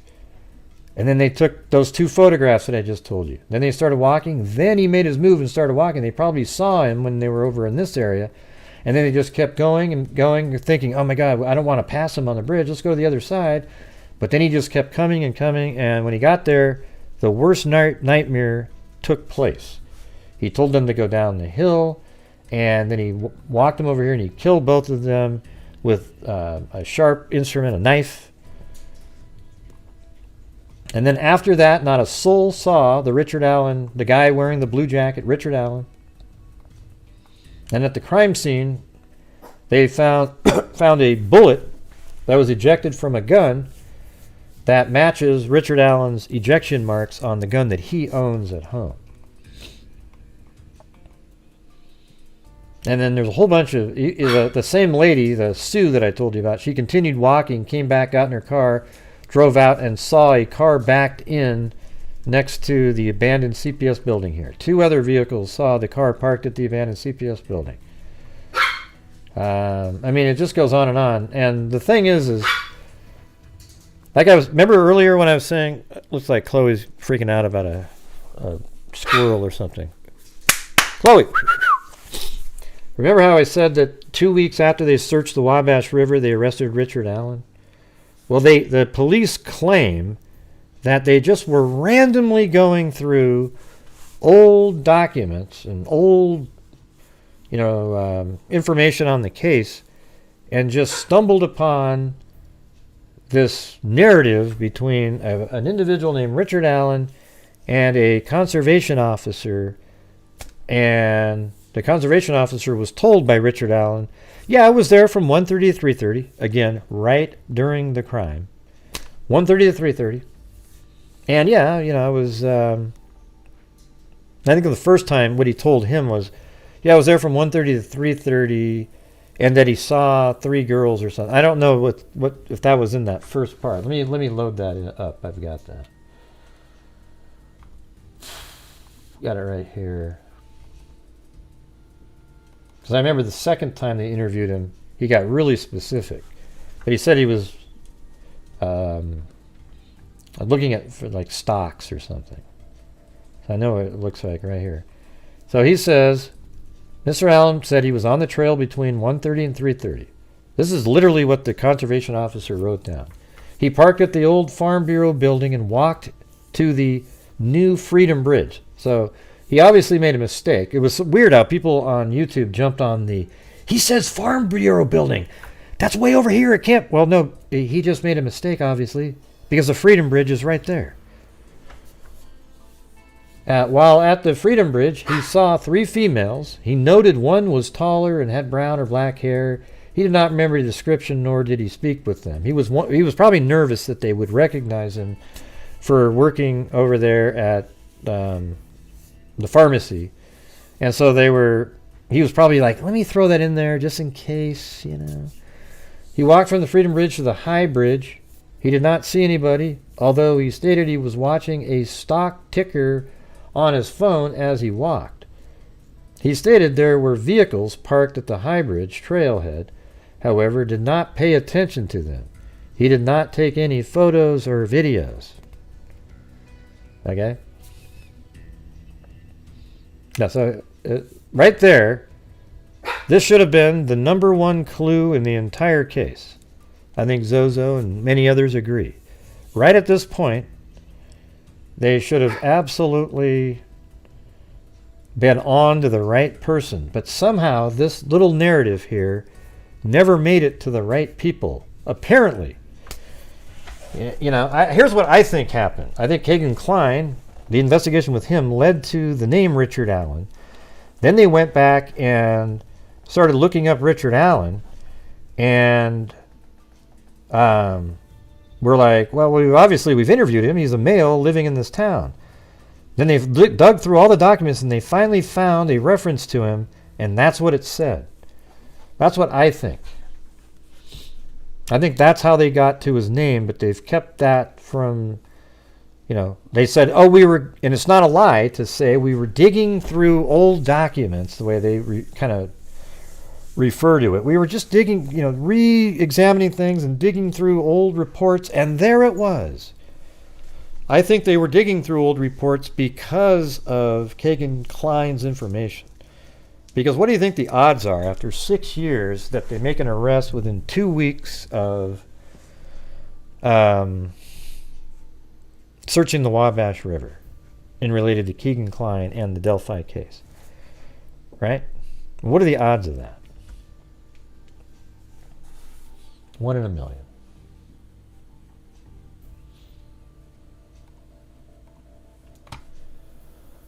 Man. Why is it that the Delphi case nights always do this? It's almost, it just is such a, it's so depressing to me that we can't cover the Delphi case without just Troll Central, you know? It's just bizarre. It's really disrespectful to the case in general, you know? It's just weird.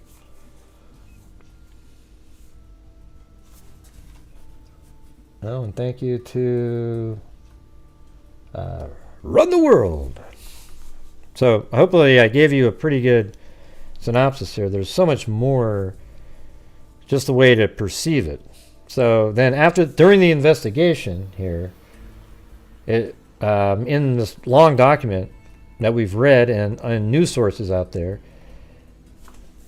when Abby and Libby were missing, one of Abby and Libby's friends also was contacting the Anthony Shots profile and said something like, hey, did you hear what happened to Abby and Libby? And he goes, no, I was supposed to meet him that day, but they never showed up. So what that means is the Anthony Shots profile was apparently supposed to meet Abby and Libby that day, but merely the fact that they didn't show up was merely because another random serial killer-like person named Richard Allen killed them. Does anybody just think that is almost ridiculously not possible almost?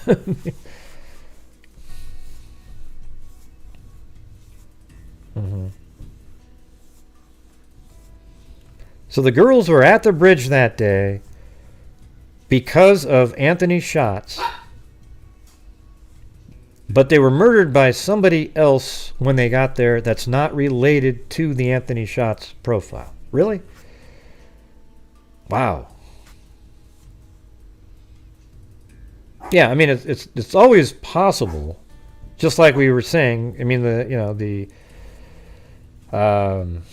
Gabby Petito, Brian Laundrie, Moab situation.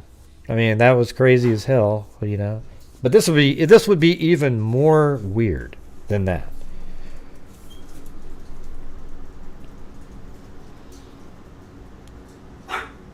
Yeah, I don't know, Eric. I mean, I always wonder that too.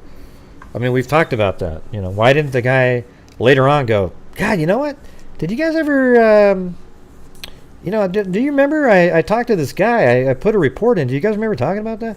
Like all those years, he never came forward to say, man, that was weird. I talked to this guy.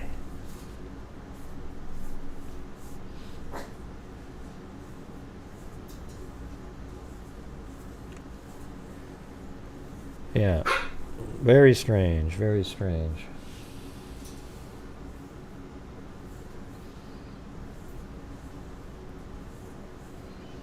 The game warden failed.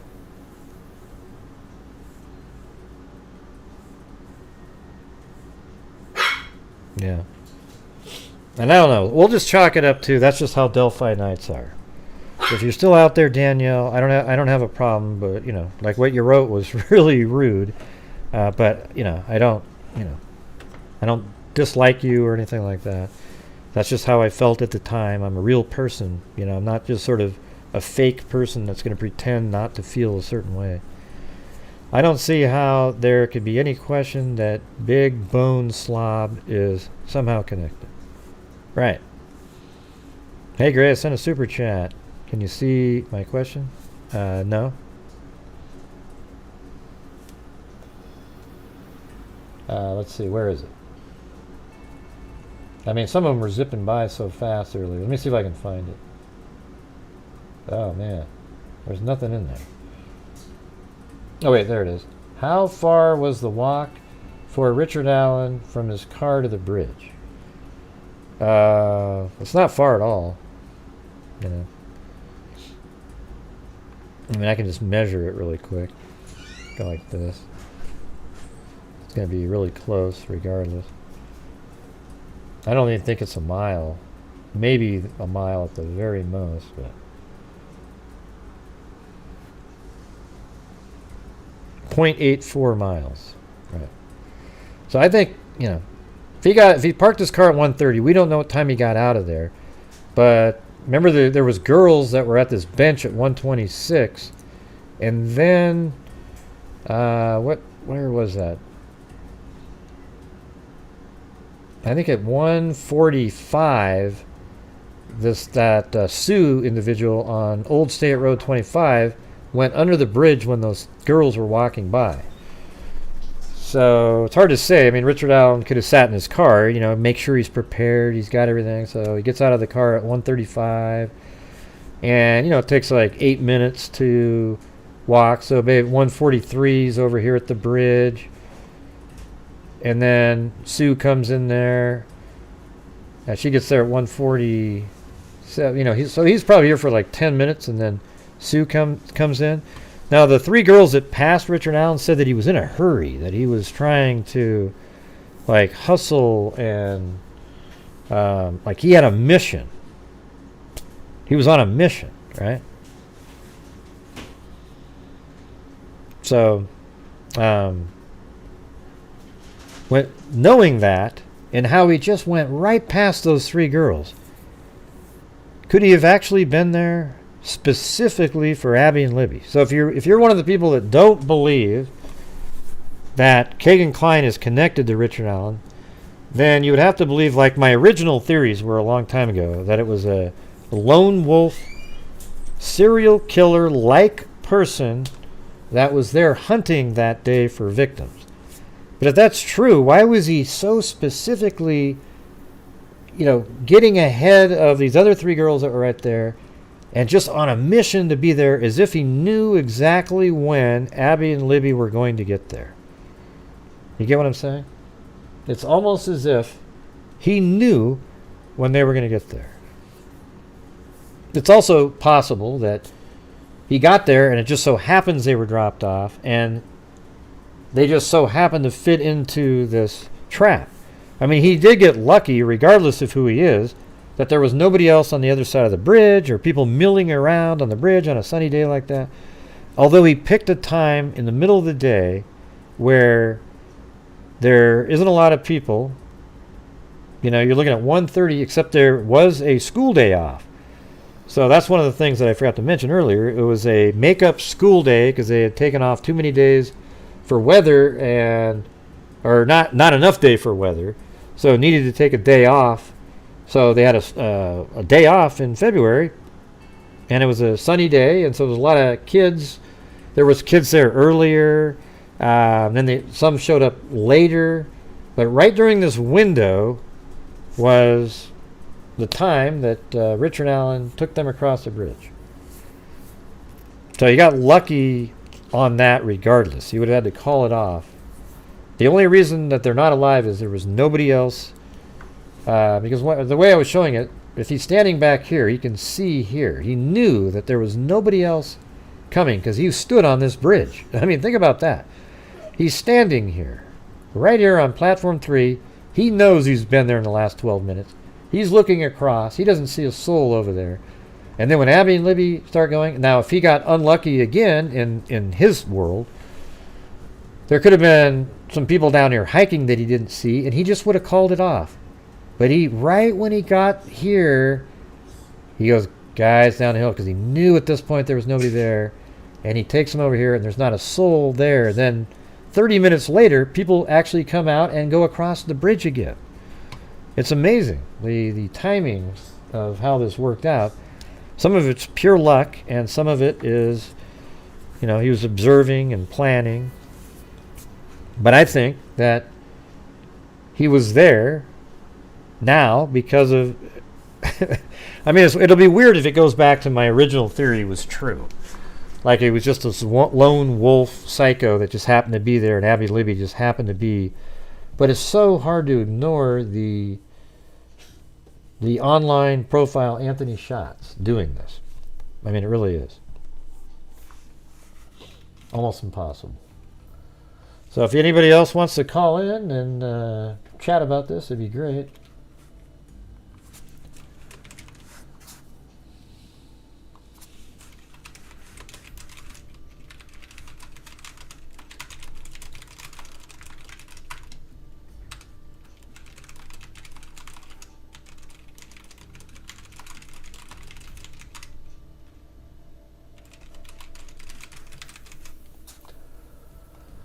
Yeah. Guys come off as hunters, game cameras set up.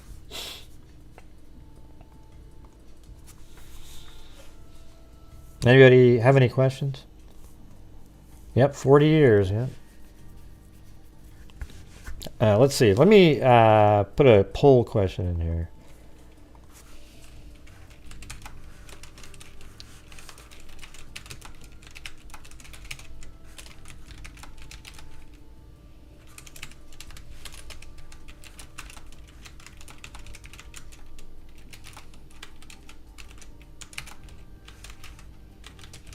Okay, there we go.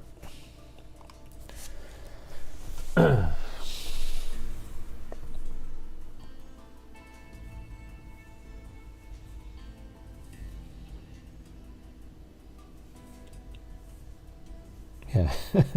Why don't you call in, Cindy J? You called in that one time. Yeah, if the girls screamed, there was no one. Yeah, and also I figured out, I looked up the weather, and the wind was blowing towards the crime scene.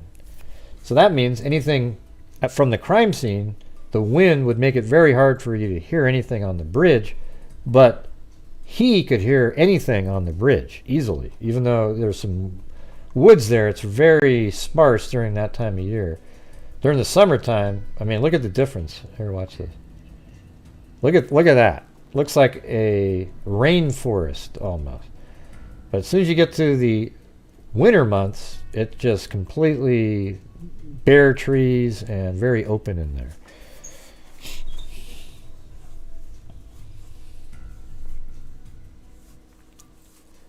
Keegan probably gave key information about the weapon, but would only say Alan told him not that he was there. Did Kegan refuse to admit he was there? And Tony, huh?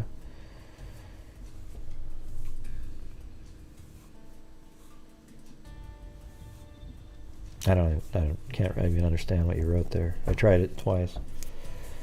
But he was busy watching the stock market, and yeah, so the first time he says he was watching the stock market and fish.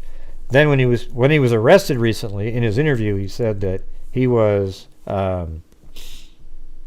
actually wearing the entire blue outfit, you know, the hat and everything. He was describing himself exactly as being the person in Libby's video.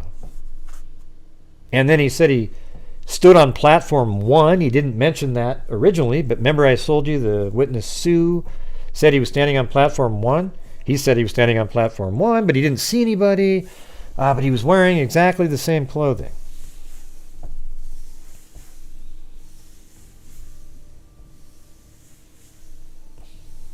Yeah, nobody read your question, Quinn. I think after a while they just think you sound like a troll. Let's see. Any tips or ideas? Please email Gray Hughes. Yes, do it. Well, I don't think 40 is crazy. Yeah, well, R. Kelly got 30. Yeah. What did he do in his case, though? Wasn't he physically assaulting people? See, that's where there's a difference there.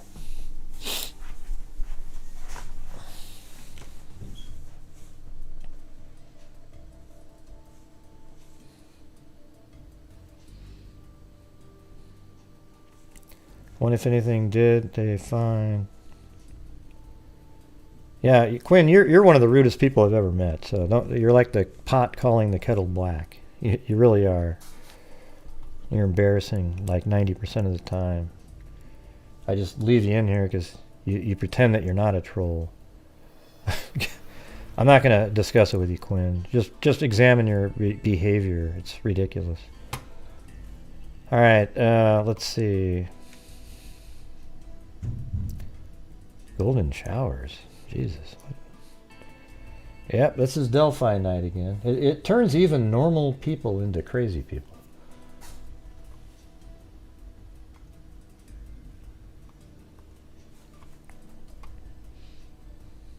Mm-hmm.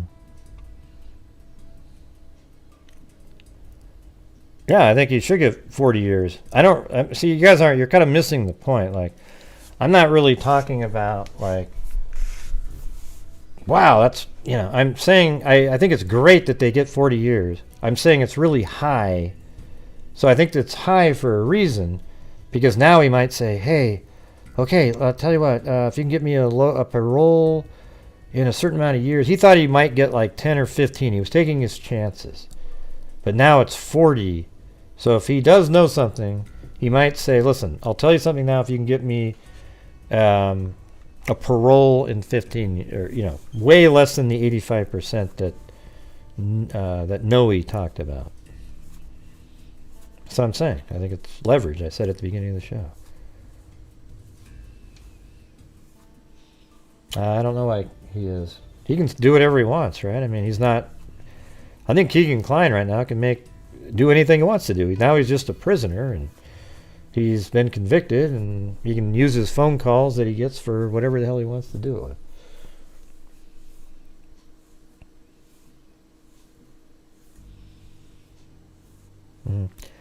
But you see how this case right here is... It's really similar... now I can't even remember the other one. Man. Yep, they are trying to... Yeah, I was going to actually bring up the Lisk case with Hewerman. Yeah, I think the video that Libby took is just like the night that Hewerman got sort of tricked by his escort, and then the same night, like that was earlier in the morning, then that later in the night, he goes back over there, and there's this big guy with an Escalade, and it was all known. It was all in the documents. And that should have led to Hewerman's arrest years ago. Because they should have just been, well, how many Escalades are in this area where this phone pings? And they could have narrowed it down, and I think they would have been on to him 3 or 4 years, into the, at the worst, 2 or 3 years into it.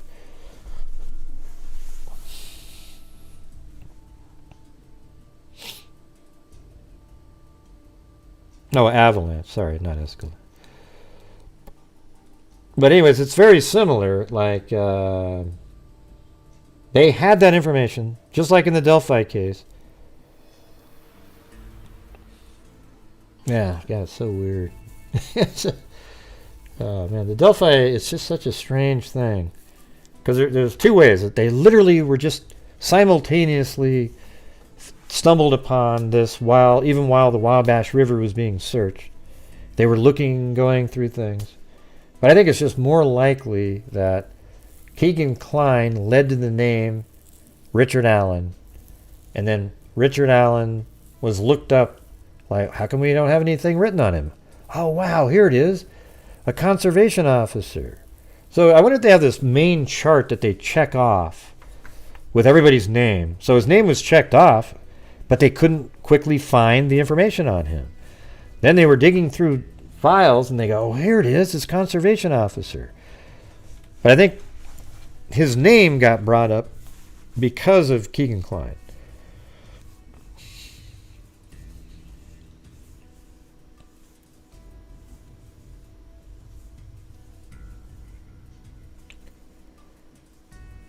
Yeah, thanks, Grace. We're going to be looking at it tomorrow. Thanks for, jeez, these people are... let's see. Whoa, those emojis are humongous. What do you mean? What emojis are you talking about? You're like the second person to have talked about how huge the emojis are.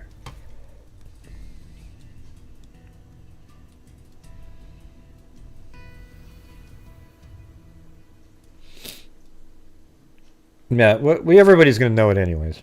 But we got one more day to do of the business, okay? I can't see anything. Everybody's emojis are huge? That's weird. Huh. I don't have any control over stuff like that. Yeah, my emojis are just normal. See? Like when I entered that in there, it looks just like they always look to me. Yeah, see when I'm watching right there, it just, that heart looked just totally normal. Nothing looks, let me show you. Look. That's what yours chat looks like to me, guys. See that? So why don't you just go use your computer or something?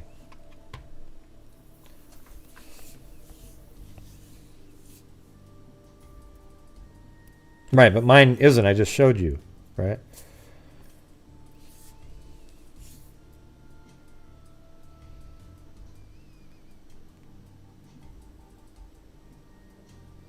Mm-hmm.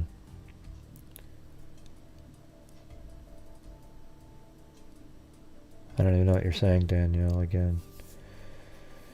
Yeah, they're big on the end. Wasn't like that yesterday. I like YouTube made some changes.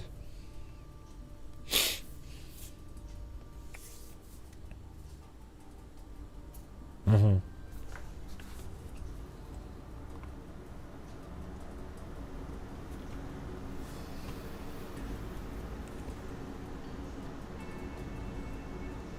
Well, there was nothing really to believe about him.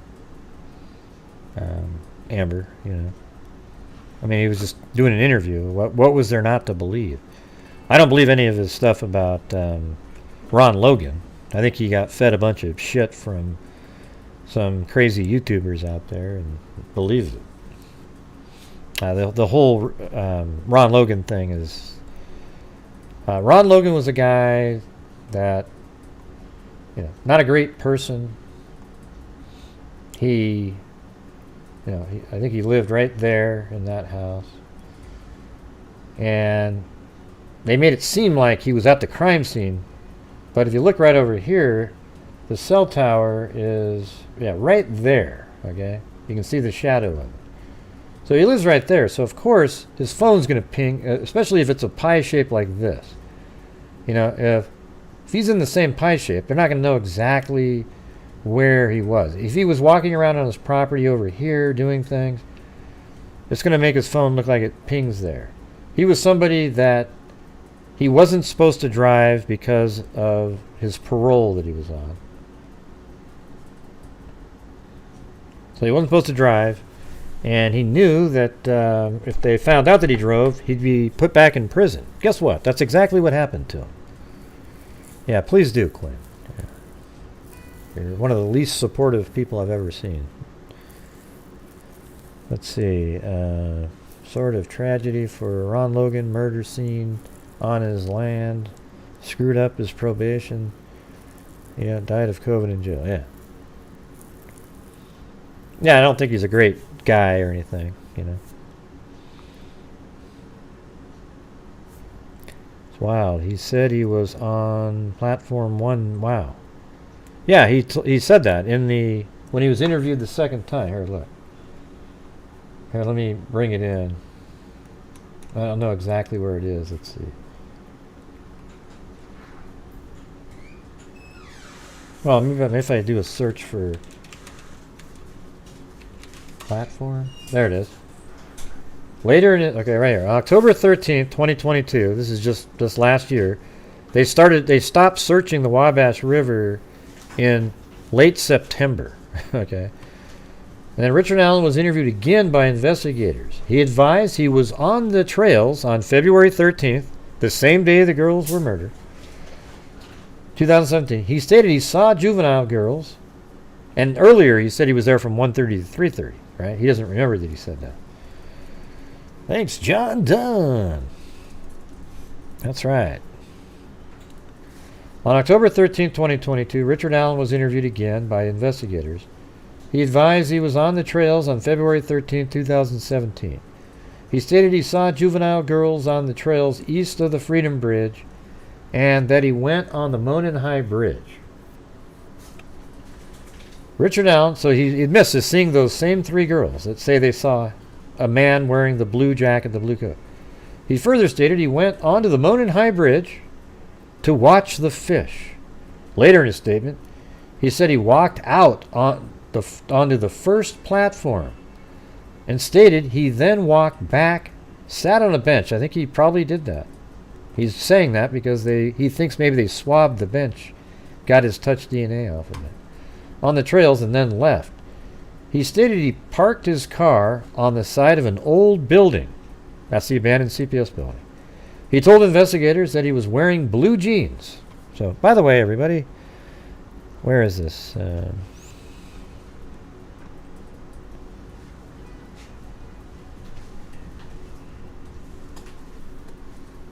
you taking off? Oh, all right. Have a good one. I'm just doing the show, but you could say hello to everybody.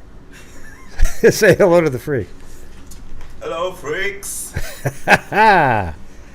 That was Genesis saying hello to the freaks. They cooked some good tilapia tonight. That was good stuff.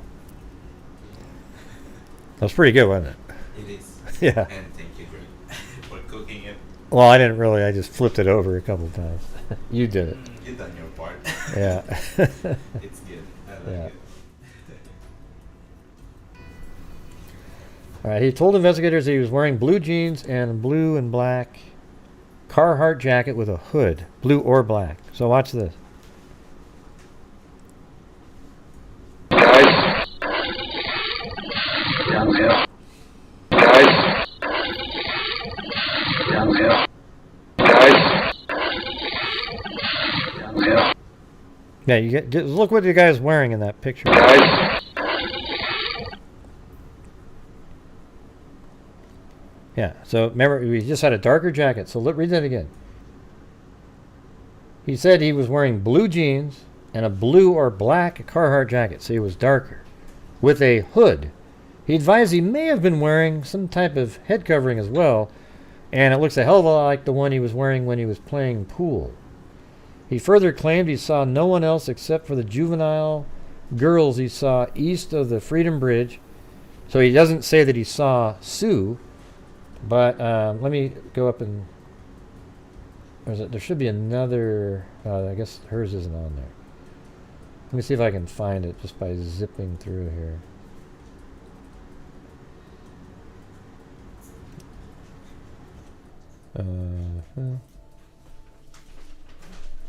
No. There it is, right there. I saw the 50-foot thing. She advised he was standing... Look at it right here. She described the male he saw as a white male wearing blue jeans. See, look how damning this is, everybody.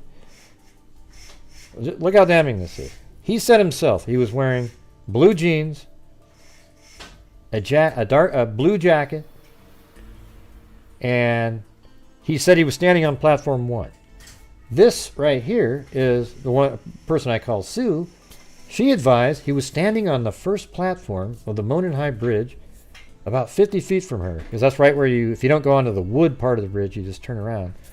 She advised she turned around at the bridge and continued her walk. She advised approximately halfway between the bridge and the parking area, across from the Mears farm, she passed 2 girls walking towards the Monon High Bridge. She advised she believed the girls were victim 1 and 2. See, that's just absolutely incredible. Because right here, he says, later in his statement, he said he walked out to the first platform on the bridge. He told investigators that he was wearing blue jeans and a blue or black Carhartt jacket with a hood. So guess what? Who was the next person that Abby and Libby were going to run into? Well, that's this guy right here. And he is Richard Allen, and he is the person who is on Libby's video wearing the blue jeans, the blue or black jacket, and a hat. And he's the one that killed Abby and Libby. If just this document was in court and this is what they went over, I would vote guilty for Richard Allen. Because there isn't somebody else. There isn't like Richard Allen, regardless of what it is, they died in the commission of being kidnapped, for example. Or abducted, or whatever you want to call it. Like at the end of the bridge, he forced them to go somewhere. And so he's been sitting around all these years just wondering how in the hell. See, he came forward with that information because he believed that he could be recognized. So he came forward and said, hey, I was there from 1:30 to 3:30. Oh, yeah, I was there. You know, saw these girls. I think, they might have recognized me. I'm just coming forward. I'm just being honest. I'm just coming forward. I'm just being honest with you guys.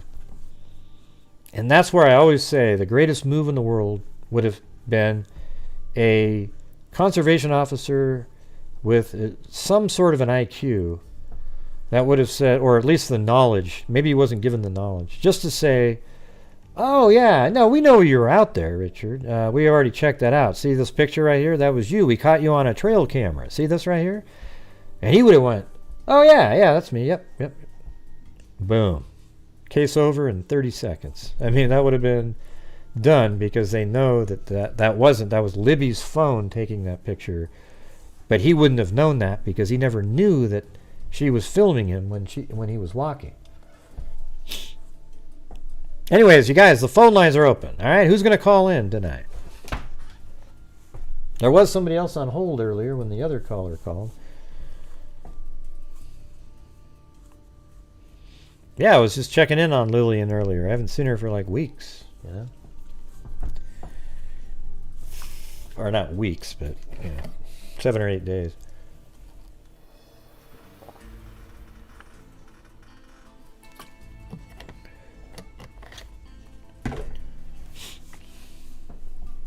Yeah, so you could actually make a case that in the List case, it wouldn't be solved without the one case where they literally saw the vehicle, they saw him, and they associated it with the last person that saw one of the victims alive. Right? That case probably wouldn't be solved without that. Then you have this case that would still be languishing around with, you'd have a little bit of the Kegan Kline stuff, but if they didn't have that, her video is such a massive part of it all. Because her video is what links the guy with the blue jeans and the blue jacket to being the abductor, and thus him admitting to being that person. Without the video, it just there wouldn't be anything. So that video, both girls are heroes, is what Mike said. And that video is just absolutely massive.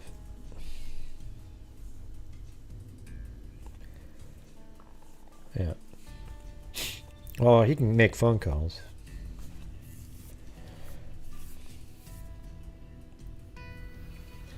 Yeah, I don't know why people are so shocked. To me, it makes all the sense in the world. Why would you leave it? Why would you pick up a phone that might be able to track you? Yeah, he didn't even know it was. And why would you take a phone when you knew it wasn't being used to film you? See, he never saw Libby filming everybody. She held the phone down really low next to her side, and then likely put the phone tucked in her pants or whatever the hell she did after that. Okay. And I was told that by people who've seen it. 718, you're on. Hi, Gray. I hope Hey. you're having a good night. I've been watching. Yeah, it was a little rough earlier. Watching. I've been. I know it's sometimes rough in there. I'm sorry that you have to go through that. Yeah. I've been watching you in this case since the very beginning, and there was just a question I had. I wondered if you could talk about it. I absolutely agree with your theory about Kegan Kline being involved, but there's something about that's a little bit, I'm not sure about the timeline. I was wondering if you could clear that up. Uh-huh. What part is that? So you were saying that I know that him and his dad went to Vegas, and there was talk about this phone that they had and they lost and everything, and I agree that that Richard Allen met them somehow and gave them some video or something that he may have took, which is horrible to think that something like that could even exist out there. Mm-hmm. But what is the timeline? How soon after Abby and Libby were killed did they leave to go to Las Vegas? I wasn't sure that's about something that. I don't know exactly, but I think it was Mm-hmm. a few days after, because remember there was that whole other incident where the dad or somebody using the Anthony Shots profile showed up at wearing a mask during that same time frame just after the murders, and then I think that's the order. and then they went to Las Vegas. So I mean, what part is concerning you? Like, let's say it was 4 days later. What does it matter that? It doesn't really matter. I was just wondering, like, what the timeline was, because tonight, you were mentioning, or someone was mentioning, I was kind of like in and out, but something about Kegan Kline looking up this marathon gas station. Yeah, he did that on the 13th. I was just thinking about this timeline. If he actually did meet Richard Allen there, like how soon after that happened, and when they went to Vegas. Yeah. That's just a curiosity. Well, I don't really know. I mean, but on the 13th is when he searched for the Wabash. I don't know what time of day he did that.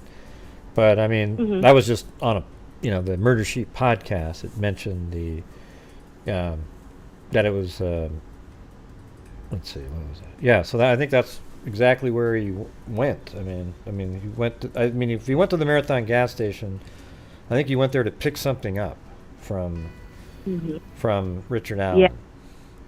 Yeah, definitely. I would or agree just with right around there, like sort of like, hey, meet sort of near the Marathon gas station.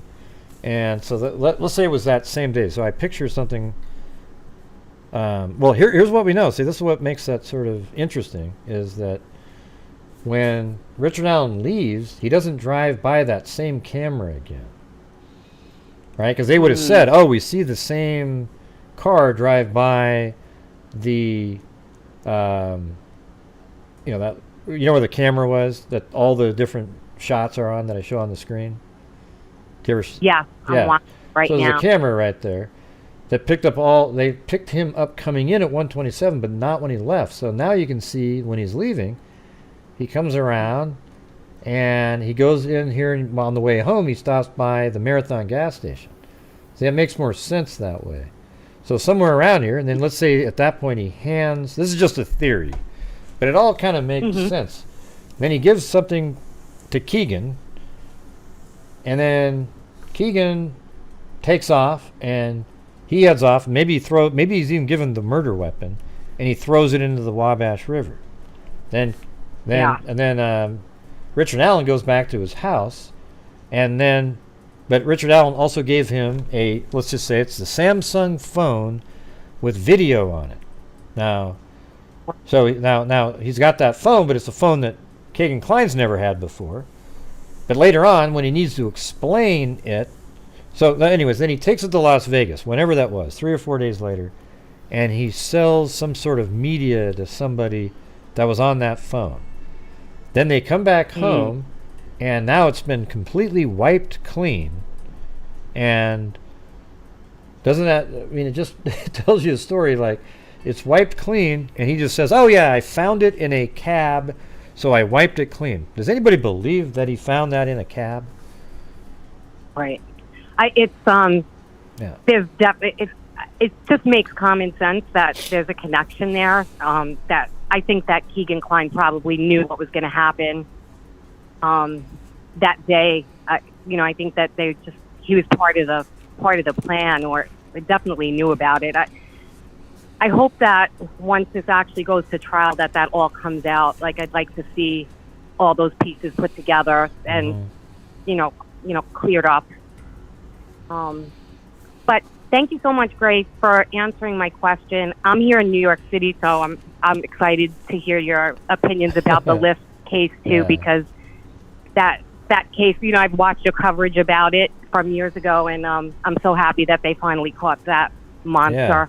So it's really interesting. There's a lot more to try to look into than even the Delphi case now. It's just so much. How many other people did he kill? Through all those years. Oh, I think that once they discovered his hunting ground, his dumping ground, actually, I don't think he stopped. So it's been so many years. I feel like that those New Jersey cases might be connected to him. See, I think almost every one of the ones there are his, and so he just dumped them there. And then you're right, he just put some of the other ones there in 2010, and then oh man, it's discovered now in 2000 and late 2010 or 11. I can't remember when Gilbert was, but it was right then. So then he probably went, oh shit, let me go somewhere else, So then he had Yeah, I all don't those think he was. years. I'm sorry to interrupt you. I don't think he was involved with the. Is it Sarah Gilbert? Well, the no, woman not who Gilbert, they but were looking that's for? what I'm saying. I don't think it was Gilbert. Gilbert just was random that led to the rest of them. But all those, there's 10 bodies there. But they've only associated them with 3 murders so far. And I think Bartholomew, I think it was Barnes, they're still wondering about Barnes. Well, they're not really wondering. They know he did Barnes. But I think the Asian male, 100%, he's right there, just down the road. Right. Wearing women's clothing. He did a search for something similar. And I think all the other ones, too. Yeah, I agree with you. Sarah Gilbert, when it's amazing to her, like, I don't think she was involved at all, but that if that never happened, it's almost like that sacrifice of her was able to find all these other bodies. So I always think about her, because who knows if they would have found these other victims if that never happened. So could still be going on today and no one know about it.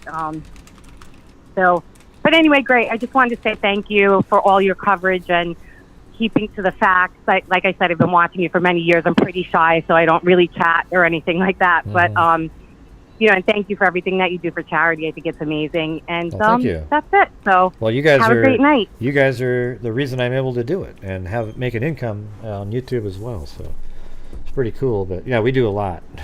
So it's been amazing.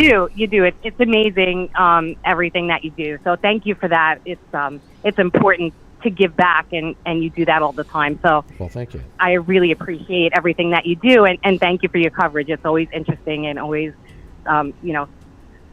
fact forward. So that's important. And I'm so happy that like these big cases, I honestly, it's been so long with the Delphi case, and there were a lot of times within that scenario, I know you never lost hope, but there was a point that I definitely didn't think that they would catch this guy, and it was unbelievable to me. There was video and all this stuff.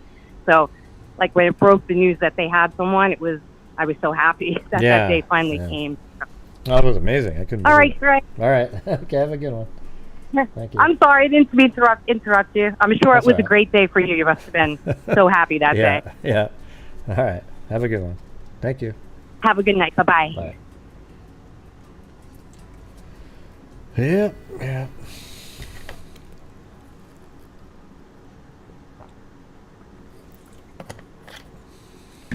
Well, it's 2 hours and 26 minutes in. What do we got?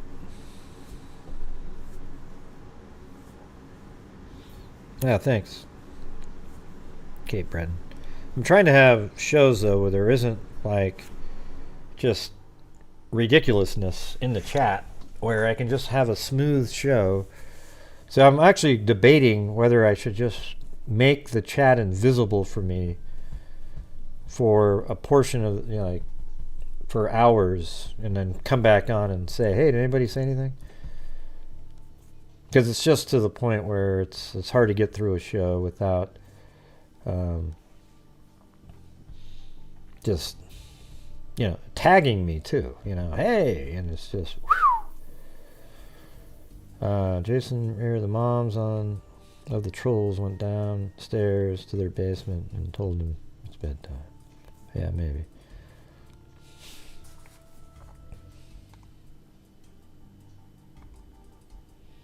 Huh?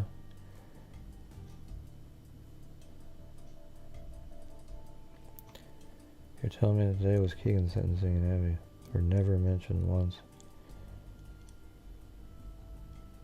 Huh? I thought somebody earlier said that they were mentioned.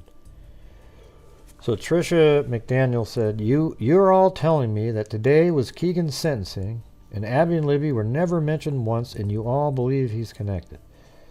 Well, I just explained it to you 15 times, Tisha. Were you not able to hear, or? Here, let me explain it to you again. Kegan Kline's phone,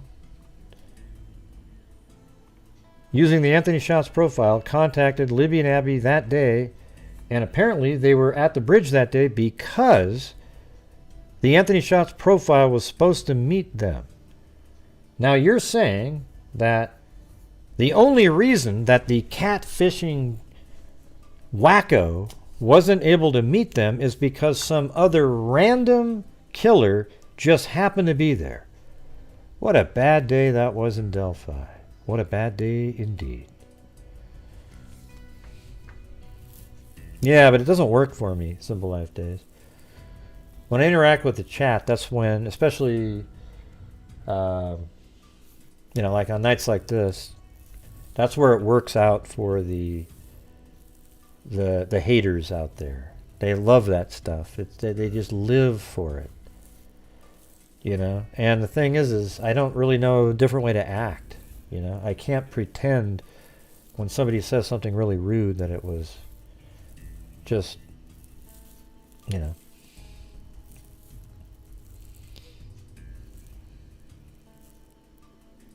Yeah, maybe. But when I'm presenting, sometimes I look over, because sometimes people type in look at, for something I need to see. And then invariably I see something and it's just, Jesus, God.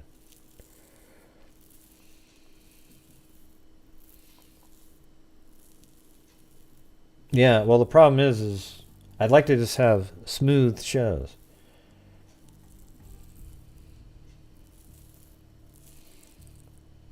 Hear what I'm saying, Danielle? It has to watch your show and let your mods take care of the chat. Yeah, but isn't it weird when it's the mods that are the chat? How do you fix that? Yeah, so. It happens multiple times. It's not just tonight. And different people. Mm-hmm. Well, I'm grouping you. I'm not grouping all in there. Who said that, Amber? Did I say you? I said it's just not just one. It's some. So I don't know why you would assume that was you. See, that's another one of those comments. How does one become a mod? I don't know.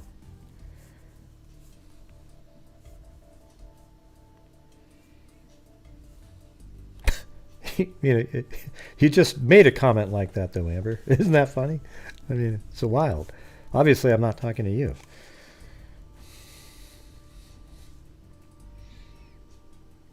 I know, but it sure comes off that way if you go read it.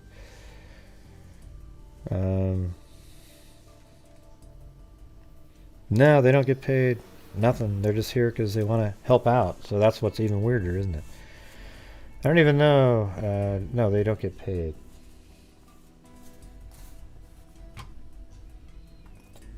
Hello, 856. Oh, you know who 856 is. How you doing, Gray? Hey, not too bad. Not too bad? No, just... Every time we do Delphi, it's always something. Well, Gray, look, don't even worry about it. You know Delphi better than anybody. Mm-hmm. And I didn't even know that Kegan got 40 years till I turned on your channel. Until 40 years? Oh, yeah, just now? Oh, yeah, well, it was in the... It just kind of came out sort of recent, or in the evening. Yeah, I didn't know, because I wasn't feeling good, and when I'm not feeling good, I act like a... I just want to feel better. I'm not used to it. But I'm feeling better now. It's nothing hip-related. I have that darn diverticulosis, and I was a little nauseous, so you don't know if it's that or the gallbladder. So it had me down for a few days, but I'm better. I keep bouncing back like a bad penny, Gray. But I heard you say on your show tonight that that you think maybe possibly 40 years would make him maybe want to make a deal, because you and I have said, I thought I didn't think he'd get that much, but I'm glad I think he did. I think that was the state's last chance to put any pressure on them that they could. So I they agree. got to I this agree point with where you. they go, because he's not making a deal, and they go, screw you, you go see what your sentence is going to be. And then he said, okay, I will, because he was thinking he'd get like 10, 15 maybe or 20 something. years. Yeah, maybe 15, 20, maybe 10 to Yeah. 15, And so he'd take his chances, but now it's 40, and so that was their last chance to do that.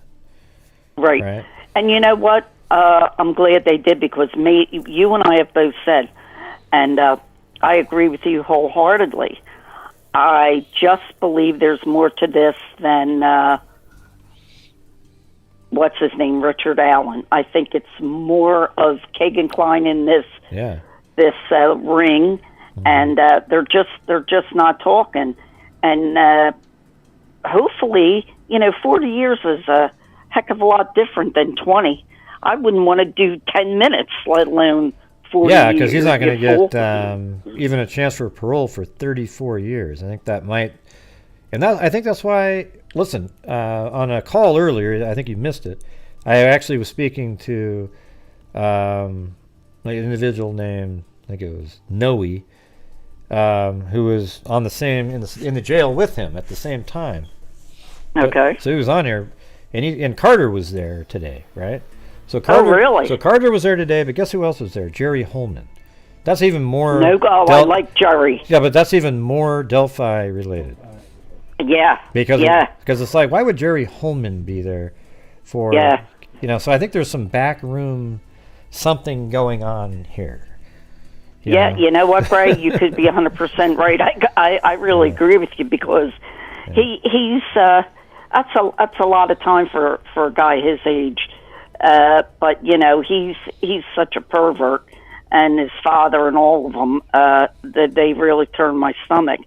And both cases, this Delphi, I started on that when it first came on our TV, and then when I found you, it was game on.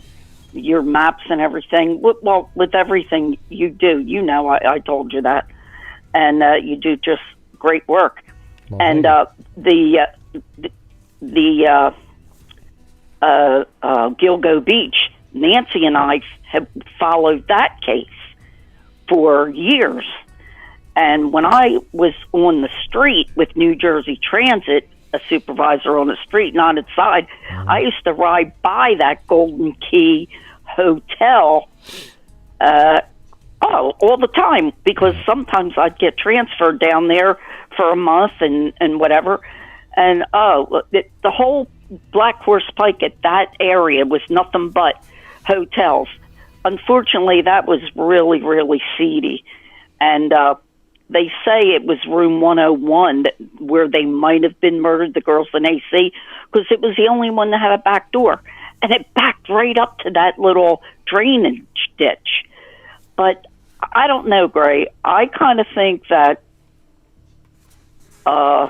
this Rex could be responsible for the others that were on Gilgo Beach. Just go into that for a minute. Well, that's what I was just saying. I think I just said that. I don't know, call. Yeah. You said, I heard you say it the other time when this broke too. But with Atlantic City, Gray, I don't know. I had my doubts about that, because, like I said, I think it was just somebody local there, and they were in that 101 room, and whatever happened, he just took them right out the back door and lined them up. He did, because they were different decomposition. Two of the girls were decomposed more than the others, and so we had to do it at different times, all facing Atlantic City. Mm-hmm. That was really unbelievable. But in my opinion, I don't think Rex has anything to do with that. I hope I'm wrong, because it would be great for their family also. But getting back to Libby and Abby, if this guy doesn't open his mouth, this Kegan, after today, I have to go and look it up and finish watching what I missed on I bet they give show. him. I bet they give him a window. They're going to say something like, probably, "You've got 2 months. Will? We give you 2 months. If you don't cut it, give us some information that we need to hear Well, I don't know. It's weird though, because if he's the one that led to Kegan Kline, the name, then wouldn't he have already given them that? So there must be something else that he's not doing. Because remember, they thought that an older person was typing on his phone, and he's not giving that up. But I think at this point he might say, "Well, shit, I could sit here for 40 years, and my dad's already kind of old. I mean." Yeah, maybe really. Yeah, I mean, his father, he's another one. I mean, it's that they're all cut from the same mold. They're all pedophiles and they're all dirtbags. Well, we don't. Well, the thing is, we don't know for certain anything. But the dad part is, he's a dirtbag for what he did to bashing his put kid. a kid's head in the toilet. Yeah, that kind of stuff. But we Bashed don't know if his head in the damn toilet. I mean. Yeah. We don't have any information that he's. We don't have any information that he's a pedophile or anything like that. Yeah. Yeah. But I mean, Gray. Look, birds of a feather flock together. Right. Now, you can't. I believe the father knew what Kegan his son was doing. I mean, that's just me. Maybe I'm just too hard nosed. I don't think I am. I try to give everybody the benefit of the doubt. But when you see stuff like that with children, that just riles me up. And I have no time for that. And but these two cases, Gray, both Libby and Abby and Gilgo Beach, do you know that if that conservation officer, I can't say the word, would have turned that information in, they would have had that case done about 3 weeks maybe. Same with Gilgo Beach. The last girl, Amber Costello. Yeah, I just said that. It's the exact same thing that you're saying. I just said all this exact same thing. Yeah, I know you do. Listen, I call you Brother Gray because we think alike. But Gray, it's the truth. Think of it. You know it. And Gilgo Beach, guess what? The last girl, Amber Costello, her roommate told them years ago about, hey, it's one thing when you say, hey, guy's 5'8". Mm-hmm. Well, how many guys are 5'8", 5'9"? But when you start saying, wow, this guy that picked her up, he had this first edition truck. I didn't get the tag number, and he was like 6'5", 6'4", 6'6", with glasses. That makes, you can narrow that down a little bit. Yeah, that drove an avalanche. All you have to do is look at the driver, in the system, the DMV or whatever, and go, oh wow, how many people over 6'3" own an avalanche? Yeah, you know what I mean, Gray? They could have put that right in there, and there again, they would have probably solved this. But you know yourself, you've been into true crime a long time to know that it's a shame, but I don't care what you do for a living. Thank God every woman doesn't have to resort to something like that. And then prostitution, then they get on drugs, and then it's all over, because then it's not even to take care of the home or whatever. It's to take care of their addiction. And it's sad, but they didn't deserve to die like that. And, now on that strip there at Ocean Parkway, at Gilgo Beach, they got a railing up there that now you can't even pull over if you have a flat tire. Well, yeah, it's a different. They have an extra little road there. Yes. So I mean, it's just two cases that could have been solved very early on, but I think they are really going to. I think they got a lot of information from his home, and I think that maybe Kegan will open his mouth. If he doesn't, he's a bigger fool than I thought he was. Well, what if he doesn't actually know anything and he was just playing? I just can't imagine it, though.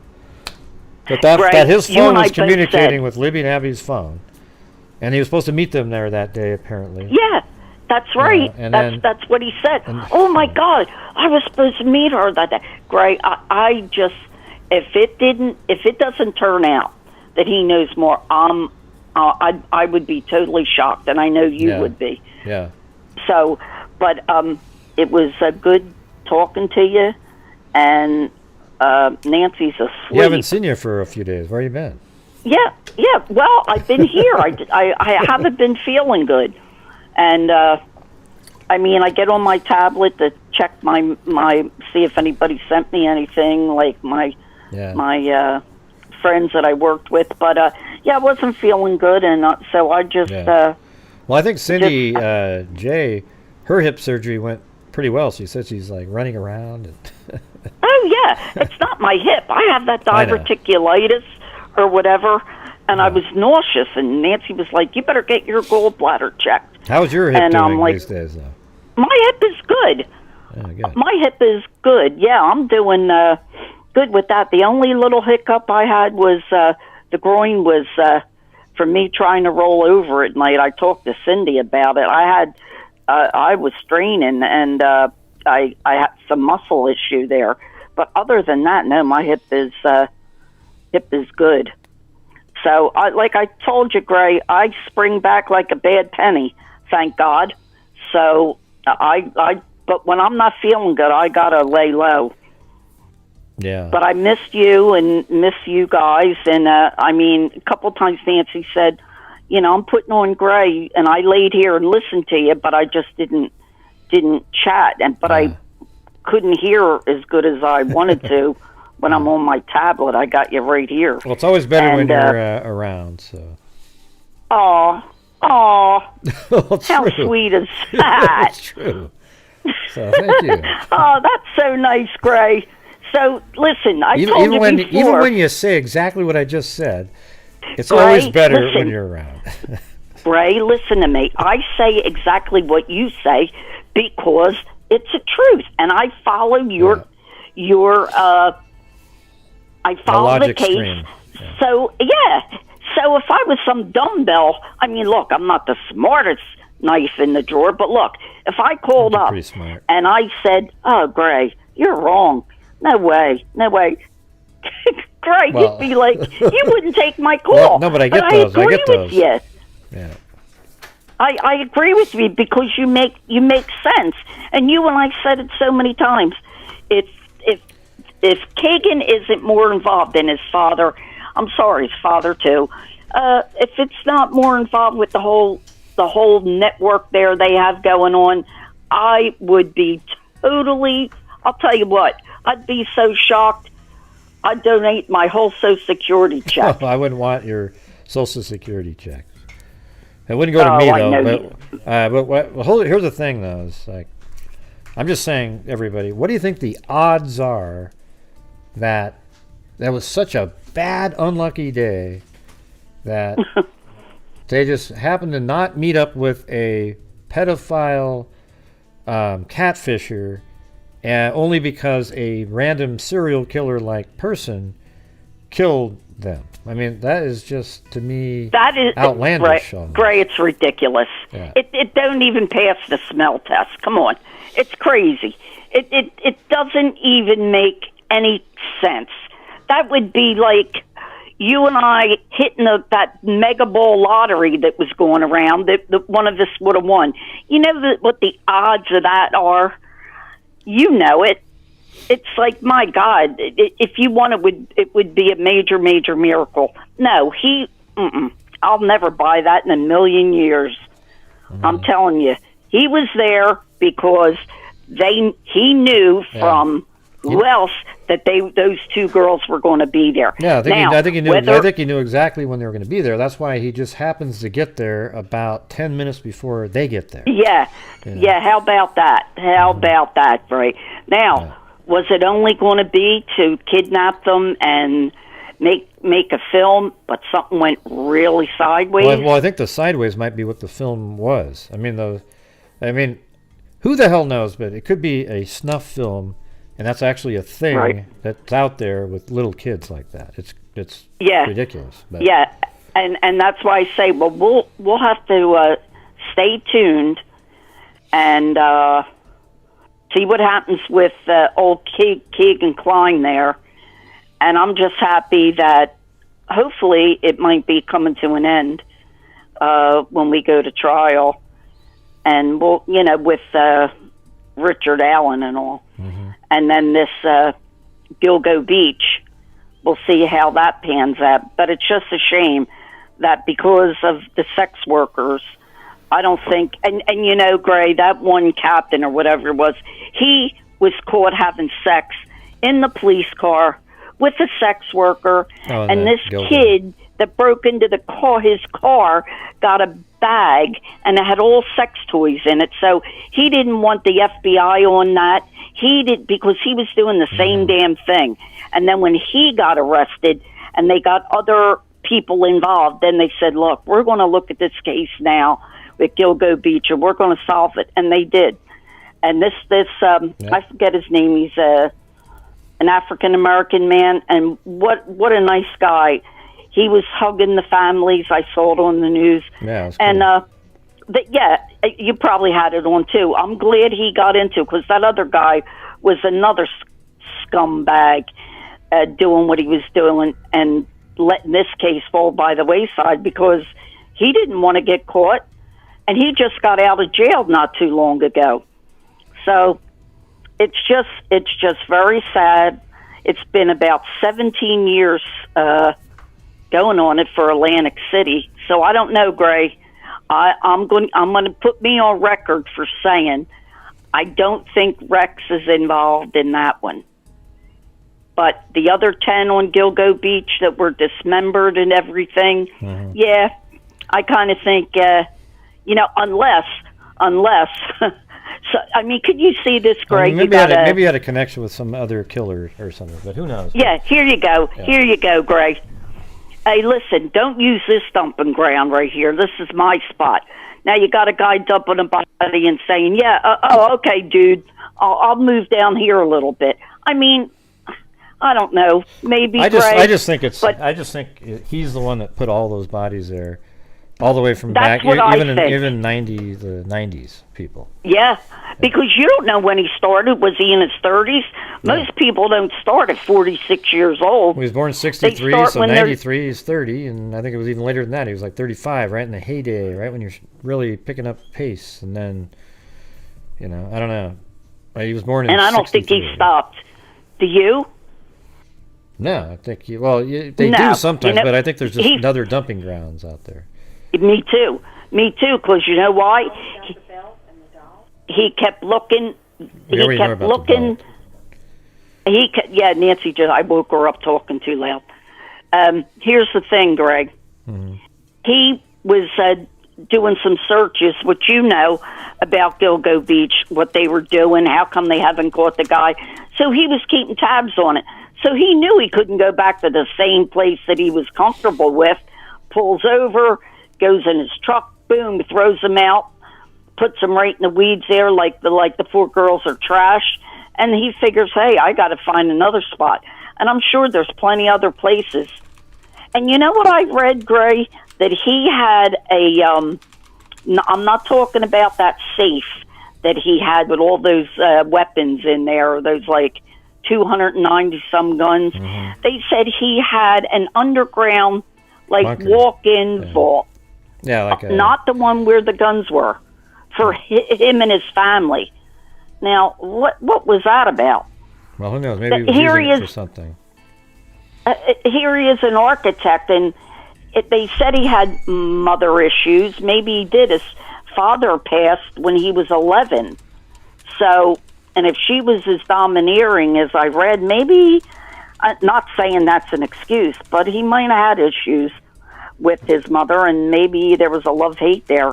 I don't know, Gray, but you can't figure these serial killers out, or what is misfiring in their brains. So listen, thanks for letting me go on and on. Yeah. And when the day comes that I don't agree with you, Gray, or say, because I follow it, because I don't want to call up saying nonsense, you'd get mad at me. I won't get mad. We'll just have a debate.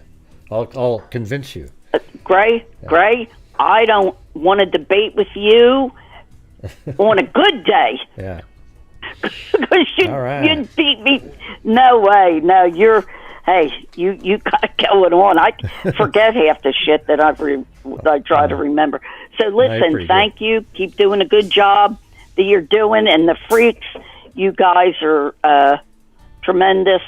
And if I'm not always here, it's probably because I'm not feeling good, because I haven't been with your friend either. I haven't been on it, it's only you and her anyway, so I haven't been there. I wasn't up to it, but I'm feeling good now, so look out. All right, well, good having you back in here. Well, thank you, Gray, and I'll Say be hello to Nancy. talking to Right. Nance. Gray said hi. She fell back asleep. She's got earplugs in. She's got take the earplugs out, Nance. She's waving. She's waving, Gray. All right, freaks. I'll talk to you, Gray. I'll talk to you soon. Okay. Hey, have a good one. Thanks for calling in. All right, say. All right, bye. Yeah. All right. But hey, you guys, we just absolutely died in here a long time ago. If you guys would like to help support the channel, we're kind of getting near the end of the show. That'd be absolutely awesome. We had like 700 or 800 people in here. And we're getting right near the end of the month now. So we're at the 27th. We got tomorrow, the next day, and the next day, and then we got the final day. So if you guys, I don't want people to support the channel that can't afford it, though. You're not required to, but if you can and you feel like you can help support the channel, that'd be awesome. For some reason, like about an hour ago, or just after I was put in jail, really, it just went. Yeah. Let's see. And I thought it was a pretty good show, other than the internal troll moments. Let's see. She's asleep. Yeah. Yeah, you say that every show, Alley Cat, like over and over again. It's almost like you have a romantic. Hey, thanks, American Lady.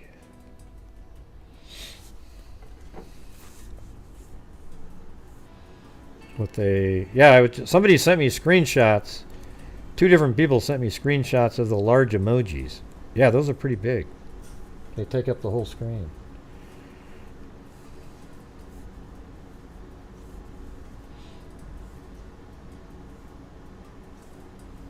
I don't know what you call it. It's just really, it's not just insubordination. It's just rude as shit. That's what it is.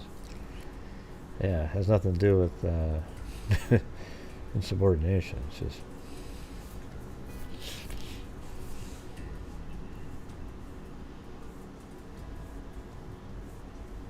Let's see. Okay. All right, guys. Well, hey, thank you for being here tonight. Gonna get going. Good news. We got 40 years. Hopefully it leads to something else. Right? Thanks, John Dunn. Yeah, hit the like button at least, would you?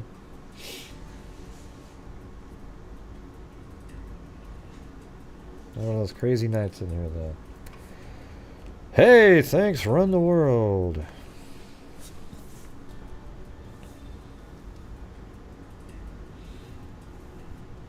Yeah, where's Blue? Wow, he hasn't moved. Blue! Yep, he's still there. Yep.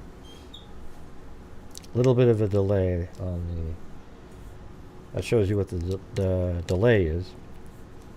Or maybe for you guys it was on time. I don't know. Yeah. Okay.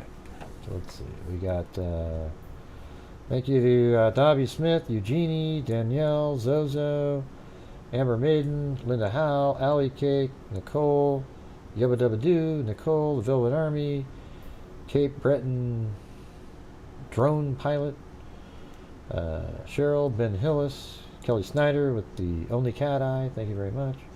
Your Gypsy, Cindy Lynn, Jason Freer, Cindy J, Ashley Snow, Persephone's Pomegranate, Just Junie, Texas Annie, Winston Sayer, Two Hickey, 8675309. She got me the orange cracker sandwich snacks with the peanut butter inside. Those are pretty good. Jenny Surfer, John Dunn, Run the World, Cecil Hotel, Lanky Tor, American Lady, Jason Freer, Alley Cat, and then there was John Dunn, American Lady, John Dunn, Run the World. Not really, not one of the more stellar ones, but hey, thank you guys for supporting the channel out there. Yeah.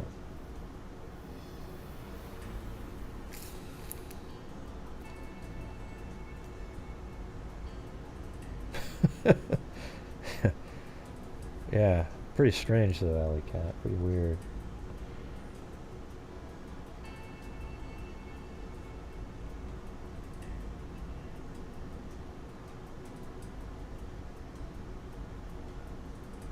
Okay.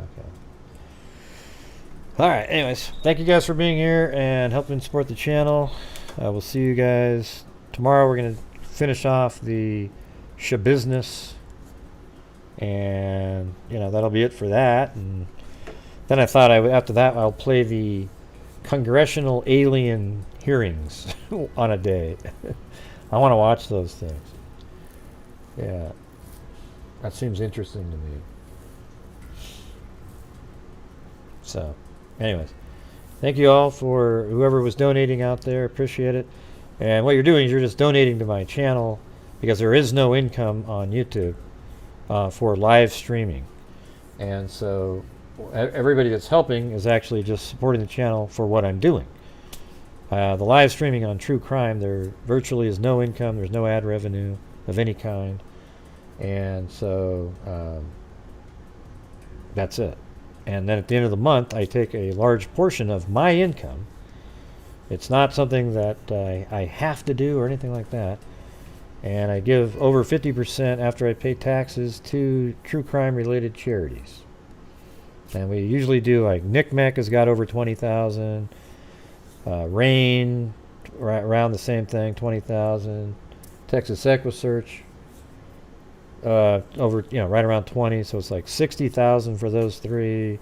And then a whole bunch of other ones like Innocence Project, Black and Missing, and a whole bunch of them. And then we also have our DNA fund that has, we've put over 60, I think, shit. I mean, actually, they just sent me the thing today. I could put it on the screen. Hold on, where is this thing? Yeah, so here's our actual numbers over the years. So here it is. So this is what they just sent me right here. So if we look at it, let's see what we got here. Oh, that was back then. Let me start up here. This is when we first started doing this. Yeah, so it's 4,500, 5,500, 8,500, and then, man, it's pretty hard to do. Maybe I'll just take out these and then not save it. Everybody that's not us. That's somebody that's not sure who that is. So I'll take out.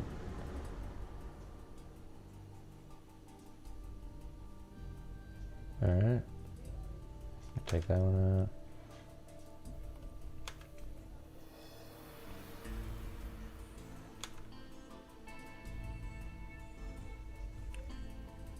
Yeah, so here we go.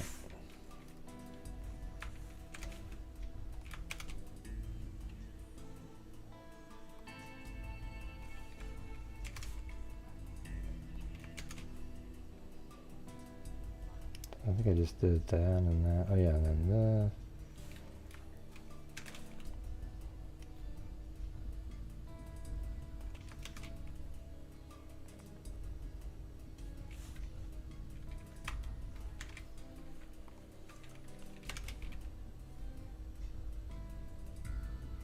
Yeah, so let me see what this says.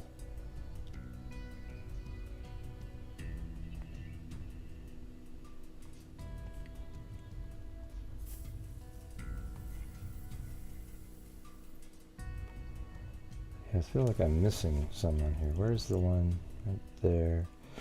Let me just do this again. I'm trying to figure out what we've totally given over the years.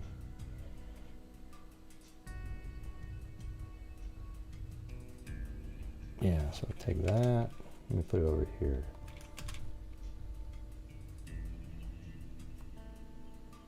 there. Then right there.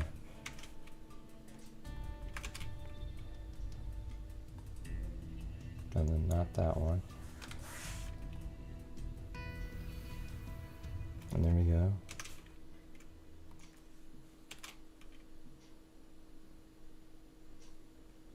And not that one.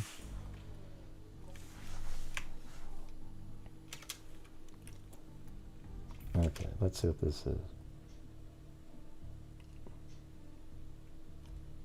Yeah, $64,050 we've given to identifinders over the last, since January 2021 at least up here. I think that's when we started doing that. We used to give the knick-knack before that. And so right now our balance is, well, I have to close it down again because I don't want to save that. And open it back up again. And our balance right now is $5,227. So this month I'm going to probably put another 2 in there, and that covers another case. So we have another one coming up here, and so I mean that's pretty crazy, right, you guys? And you guys are what make it happen. So it's hard, sometimes when you have the slower nights, you get a little discouraged, like you won't be able to keep doing it, but it is kind of up to you guys. I really can't make money grow on trees, so if you guys we're doing shows and you want to help support and keep doing what we've been doing, that's great. If not, we'll just do less and give to somebody else. All right, but this doing Identifinders International is probably the biggest thing that we do. And just Safara up there is given, I think, $4,000 or so of his own money too. But that was purely the us from the income from the channel right there. So, anyways, thanks everybody out there. And let me check one last thing. Also on Run the World on PayPal. Thank you very much. All right, everybody. Thank you very much. We'll see you tomorrow, and be safe out there. Wherever the hell the ending thing is. Yeah, I've been doing this true crime thing for quite a while now. And during this whole time, I have not seen one person that is a crime dissector, plug rejector. I'm a certified human lie detector.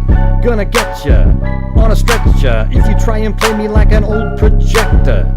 Crime sector is my nectar. Professor Gregel's gonna give another lecture. Crime collector, freak connector, and I'm always gonna be a pup protector. Fool deflector, interceptor, and I'm meaner than a spectre with a vector on his pector. With all respect, y'all, just remember I've a temple fucking checked ya.